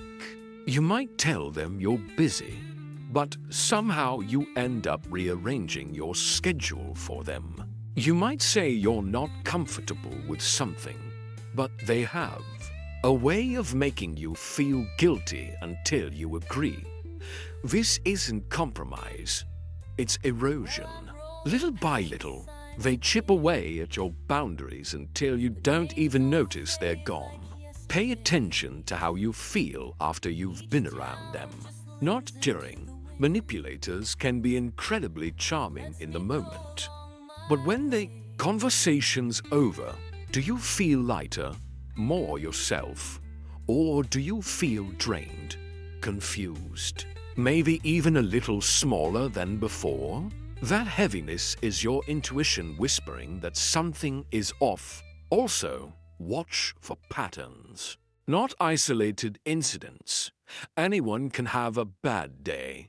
But if someone repeatedly makes you doubt yourself, downplays your feelings, or uses guilt to get their way, that's not a coincidence. That's a strategy. The single moment might not be enough to see it. But when you zoom out, the picture becomes clear. And here's the hardest one to catch. The perfect person, sometimes everything, feels too good. They always agree with you, always know the right thing to say, always seem to anticipate your needs. It's intoxicating, but real humans aren't perfect. They make mistakes. They have bad moods. They disagree. If someone feels almost too flawless, it might not be authenticity. It might be calculated performance. Once you start recognizing these small signals, the illusion starts to break. And when it does, you realize something powerful. They never had the control you thought they did. They only had the control you didn't notice. The moment you start spotting manipulation, it's tempting to swing to the other extreme, to see every smile as suspicious, every act of kindness as a setup. But living like that isn't freedom. It's just another kind of cage. The goal isn't to stop trusting people. It's to trust yourself more. The first step is strengthening your boundaries. Boundaries aren't about building walls around your heart. They're about marking the edges of what's okay for you. If you say no, and someone keeps pushing, that's information. You don't need to explain or defend it endlessly. A healthy person will respect your limit, even if they don't like it in the moment. A manipulator will see it as a challenge, Next, practice pausing before agreeing to things. Manipulators love fast decisions because speed kills reflection. If you feel pressured to answer right away, whether it's a favor, a commitment, or even a big emotional confession, give yourself space. Say, "Let me think about that," and actually think. Time is like kryptonite for manipulation. The longer you have, the easier it is to see the strings. Pay close attention to how you feel in your body. We're trained to listen to words, but your body will often spot a lie before your mind does. Do you feel tightness in your chest, a heaviness in your stomach? Do you suddenly feel like you're shrinking inside yourself? That's not random. That's your nervous system saying something isn't right here. Don't ignore it. Also, keep your world bigger than one person. When you have friends, family, hobbies, and goals outside of a relationship, whether it's romantic, platonic, or professional, you're harder to isolate. Manipulators thrive when you feel like they're your only source of approval, comfort, or belonging. If they're the only person you can talk to, they control the narrative. And here's something most people forget. It's okay to leave quietly. You don't have to win an argument, prove they're wrong, or get them to. Admit what they did. Manipulators rarely confess because in their mind, they're not wrong. Your job isn't to make them see the truth. It's to protect your peace. Sometimes the most powerful move you can make is to simply walk away and let the silence say everything. Finally, remind yourself that you're not too sensitive for wanting to feel safe and respected. That's not sensitivity. That's self-respect.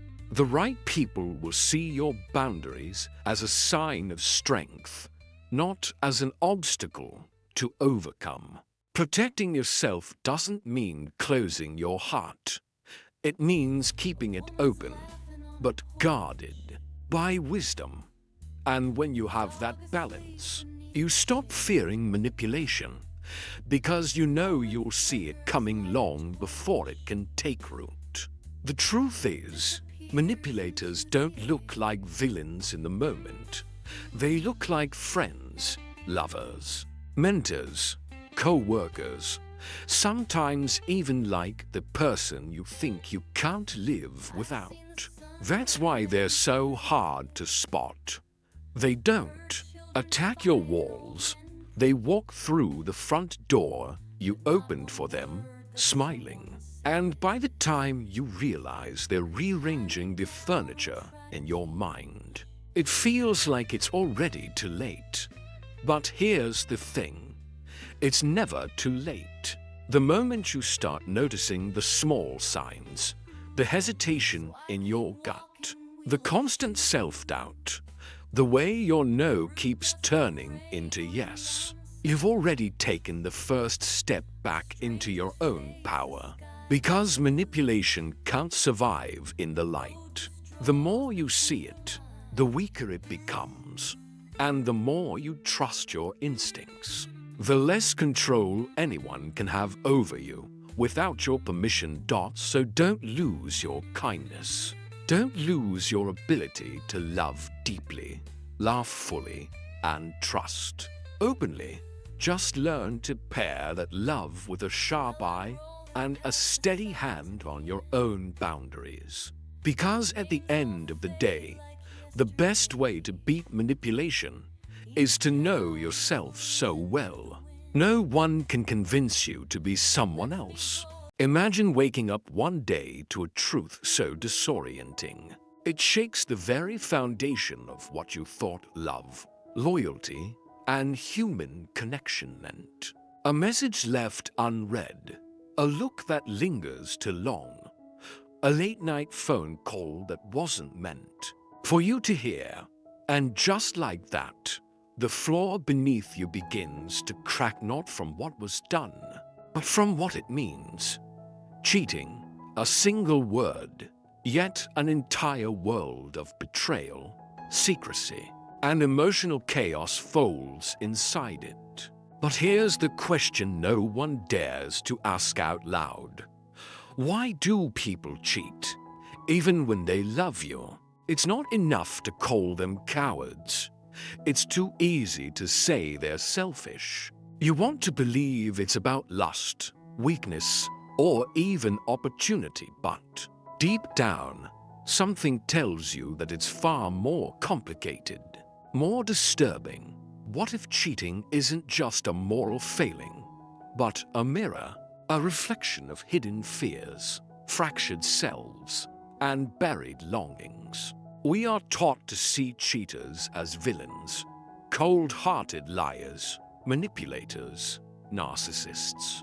But that explanation is comfortable because it allows you to walk away without ever looking inward, without ever asking, what if this betrayal isn't about the other person at all? What if it's a symptom of something deeper, something festering quietly inside all of us? The philosopher Jean-Paul Sartre once wrote that man is condemned to be free. Freedom means choice, but choice means responsibility, and responsibility, when it comes to love, intimacy, and truth, is terrifying. Could it be that cheaters aren't running away from you but from themselves? Could it be that behind the cheating is not cruelty, but a desperate attempt to escape the unbearable weight of being known? And what if the same impulse that leads someone to betray a partner is the one that causes you to betray your own needs every time you stay silent, smile through pain, or pretend you're not hurt? This isn't just about them. This is about you, about all of us. Because here's the paradox no one wants to face. The person who cheats might still love you, and yet still destroy you. The person who says, "I'd never hurt you," might do exactly that while believing, in some twisted part of themselves, that they haven't. You see, betrayal doesn't always happen in the absence of love. It often happens in its shadow, in the places where love becomes too vulnerable, too honest, too real.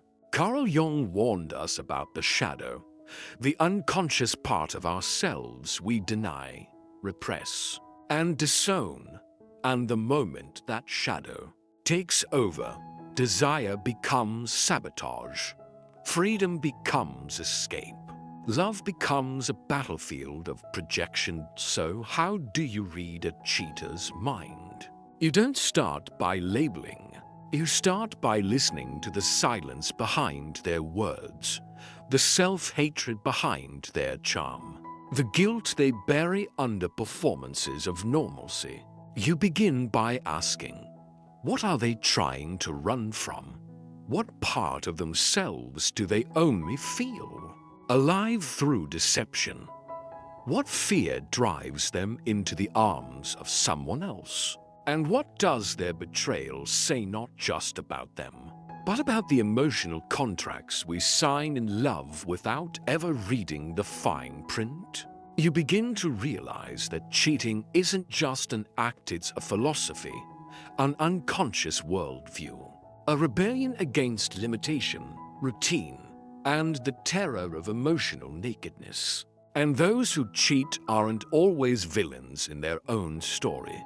They are often lost protagonists, searching for meaning in the arms of someone who doesn't know them. Because being known by you feels too real, too painful, too much like a mirror held too close to the soul. So, now that you've felt the fracture, now that you've glimpsed the abyss that lives behind a kiss that wasn't yours, are you still asking, why did they cheat? Or are you starting to wonder, What kind of wound needs betrayal to feel alive? And if you could read that wound, what would it tell you? Let's go deeper.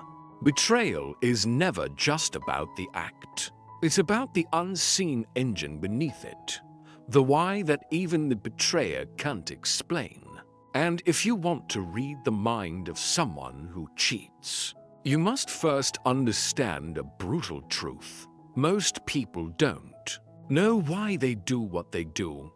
They don't sit down and calculate heartbreak. They don't consciously decide to lie. They are pulled by unseen hands, unresolved trauma, and unconscious fears into a moment that feels like freedom but ends in destruction. Until you make the unconscious conscious, it will direct your life and you will call it fate. Carl Jung behind every cheating act is a storm of hidden variables, unmet needs, silent fears, a warped sense of self. But the real danger is not in the cheating, it's in what cheating reveals about how fragmented we really are. Let's talk about fragmentation. You might think you're one coherent person, but in reality, you are 1,000 selves stitched together. The self you show the world, the self you become under stress, the self that never healed from childhood wounds, the self that secretly craves validation, chaos, danger, or dominance. These selves don't always agree. One self wants love, another wants escape. One self believes in monogamy, another burns to feel wanted no matter the cost. When someone cheats, it's often not because they stopped loving their partner. It's because a different self, usually one born out of pain or fear, took the wheel for a moment. And that self wasn't looking for connection. It was looking for relief from what? That's the real question. Could it be that many cheaters are not seeking pleasure, but anesthesia? Could it be that what we call infidelity is sometimes an attempt to quiet the noise inside? Here, psychology and philosophy meet. The psychology of internal division. Mate speaks often about addiction and how it's never truly about the substance, but about the pain underneath it. In that same sense, cheating is rarely about the affair. It's about a psychic split, a fault line in the soul, a trauma never metabolized, a part of the self that learned, somewhere along the way, that truth is dangerous, closeness is risky, and love always ends in loss. Cheating is often a reenactment of old wounds. The child who felt unseen becomes the adult who seeks constant affirmation. The teen who was abandoned becomes the adult who sabotages intimacy before it gets too deep. The person who learned to lie to survive becomes the one who lies to feel in control. It's not logic, it's survival. And for many, betrayal feels safer than vulnerability. The philosophical roots of Escape-Netch once said, the individual has always had to struggle to keep from being overwhelmed by the tribe. In relationships, we long to merge. But in that merging, many feel like they are drowning, losing autonomy, identity, and their inner chaos. Cheating becomes a rebellion, a cry, I still belong to myself. It's twisted, yes, but it makes psychological sense. The human being, torn between the desire to belong and the desire to be free, is caught in an impossible contradiction. Love asks us to commit, to open, to surrender. But ego screams for space, novelty, power. So cheating isn't just about sex. It's about resisting domestication. It's a refusal to be caged by routine, responsibility, or the unbearable mirror of intimacy. Because real intimacy doesn't just expose your body, it exposes your soul. And that's terrifying. Cheaters often don't cheat because they want more. They cheat because they don't know how to sit with what they already have. Love forces them to confront parts of themselves they've never met. And so they escape not because the other person is lacking, but because they are lacking the emotional capacity to handle being seen. This is why some people cheat when things are going well. It's not dissatisfaction, it's internal panic. The unconscious mind whispers, "You don't deserve this. This can't last." Get out before they see the real you. Cheating becomes a self-sabotage that confirms an old, painful belief. I am unworthy of love. I always ruin good things. I don't know how to be close without eventually hurting them. So when someone cheats, they aren't just betraying you. They're betraying the version of themselves they tried to become with you. And here's the truly tragic part. Many cheaters don't even want to cheat. They feel guilt even while doing it. But the emotional impulse is stronger than their moral compass. The wound is louder than their conscience, because they never learned how to pause, how to feel, how to choose integrity over impulse. So where does that leave you, the one who's trying to read them? If you expect consistency from someone who is at war with themselves, you will suffer endlessly. If you expect honesty from someone who has never been honest with their own reflection, you will be betrayed again and again. To read the psychology of a cheater is not to decode a villain, but to witness a fracture. And unless that fracture is healed, no amount of love, pleading, or logic will stop them from betraying again. But what does that fracture do to the world around them? What happens to a culture, to a family, to a self-image? The wound of betrayal is not just sharp. It's radioactive. It spreads, silently, corrosively, even long after the cheating stops, even if it only happened once, even if forgiveness was spoken aloud. Because cheating doesn't just break a promise, it breaks reality. You begin to doubt the past. Was that moment real? Was the love ever true? Did they ever really see you, or were you just a placeholder in their personal performance? This confusion, this emotional vertigo, is the true cost of betrayal. Not just pain, but a shattering of trust in your own perception. And once you stop trusting your perception, you stop trusting everything.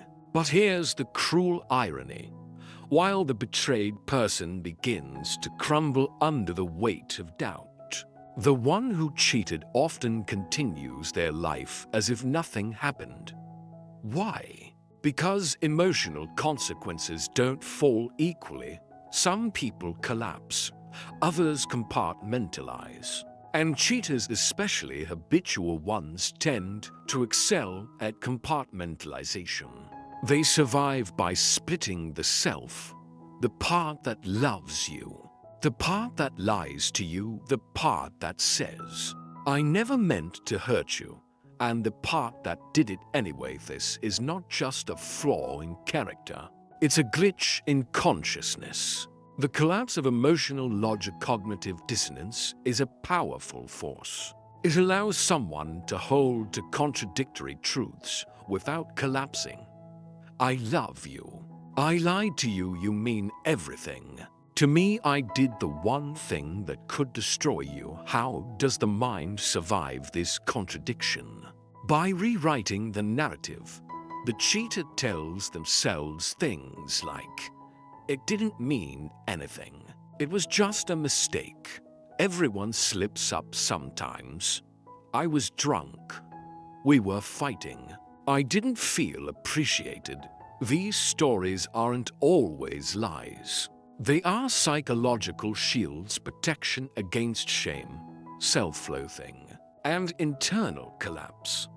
But the price of these mental shields is devastating to those around them. Because if the cheater never fully confronts the weight of their betrayal, guess who does? You do. You become the emotional container for a sin they refuse to metabolize. You hold their guilt in your body. You feel their shame in your chest. You find yourself over-apologizing, over-explaining, over-fixing, trying to understand why they did it, as if it's your job to heal the wound they opened. This is one of the most dangerous aftershocks of cheating. The betrayed becomes the caretaker of the betrayer's conscience. You are asked to soothe the person who hurt you, to rebuild trust for two, to suppress your rage so they don't feel overwhelmed by it. And that erodes the soul. The long-term damage to identity when betrayal is not healed when the emotional debris is left. Unattended, it begins to do something insidious. It reshapes your identity. You begin to see yourself not as someone who was betrayed, but as someone who is better able to. This is how self-worth begins to rot. You may start asking, was I not enough? Am I unlovable? Is there something wrong with me that makes people leave? And this is where the deeper philosophical consequence emerges. Cheating doesn't just damage relationships. It deconstructs the very idea of relational truth. In a society already obsessed with surface image, curated love stories, and performative affection, infidelity further blurs the line between what's real and what's convenient. The consequences don't stop at individuals. They echo through families, cultures, generations. Children who grow up in the aftermath of betrayal absorb messages like, love can't be trusted. People lie. Men always cheat. Women always forgive. Relationships are prisons or games. And so the cycle repeats quietly, unconsciously. What was once a private wound becomes a cultural myth. Culture, cheating, and the death of intimacy will live in a world that both condemns and glorifies cheating. Movies romanticize affairs. Songs celebrate the thrill of the forbidden. Social media glamorizes options, DM culture, low-investment hookups. But behind the spectacle is a deeper crisis. We are losing the ability to be emotionally naked with one another. Real intimacy is messy, inconvenient, and deeply confronting. It forces you to show your flaws, not just your highlights. It demands emotional work. It requires accountability. And in a world addicted to novelty and escape, cheating becomes a shortcut to pseudo-intimacy, just enough connection to feel alive, but not enough to feel seen. The unseen consequence is not just broken hearts. It's the normalization of emotional dishonesty. People stop believing in the possibility of loyalty. They stop risking openness. They stop building deep love, not because they don't want it, but because they are exhausted by disappointment. And then there's you, the one trying to understand. You may be trying to read a cheater's psychology so you can avoid pain in the future. You may be trying to forgive someone who hurt you. You may even be trying to understand yourself because you've betrayed others, too. Whatever the reason, here's what matters. The greatest consequence of cheating isn't the act itself. It's the slow erosion of emotional truth between. And if that truth dies, love becomes theater. Intimacy becomes performance. Relationships become contracts of convenience rather than sacred bonds of mutual seeing. So what do you do? How do you fight against this decay of depth, of trust, of emotional clarity? You rebel. You take back your power not by seeking revenge, but by seeing clearly what most people are afraid to look at. In the next section, we'll uncover what that rebellion looks like, how to break the cycle, how to reclaim your emotional vision, and how to write the ultimate truth, the final, most powerful realization that comes a moment after the screaming has stopped, after the apologies have faded, after your mind has rehearsed 1,000 versions of what you should have said, when you no longer care about the reason. You no longer care why they did it. You don't need another analysis, another confession, another post-mortem of a broken promise. What you crave now is something else. Clarity. Not about them, but about you. You see, the final truth is this. You can never fully read a cheater's mind because in the moment they betrayed you, they weren't even reading their own. They were operating from a subconscious script, one written in childhood wounds, survival instincts, and inherited dysfunction. They were actors in a scene they didn't understand, repeating the same ancient rituals of avoidance, sabotage, and shame.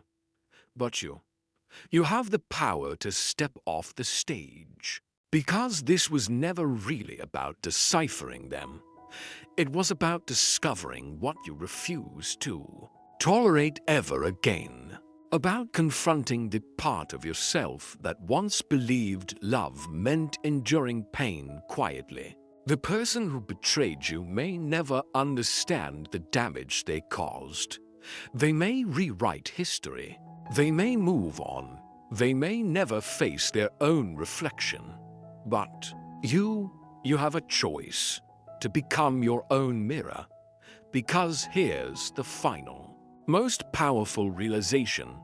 Being cheated on doesn't mean you were weak. It means you were open in a world that punishes emotional openness. It means you were willing to believe in love. It means you trusted someone enough to let them near your core and they violated that trust. But the fact that you had a core to open in the first place, that's your strength, not your failure. Let that sink in. We are told to harden after betrayal, to trust no one, to become colder, sharper, smarter.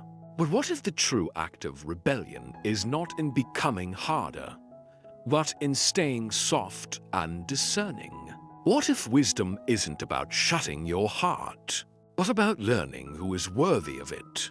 What if the goal is not to avoid betrayal, but to transform through it? Cheating, at its darkest, is a soul fracture. But it can also become a soul awakening. Not because it was meant to be, not because everything happens for a reason, but because you decided to stop living in someone else's confusion.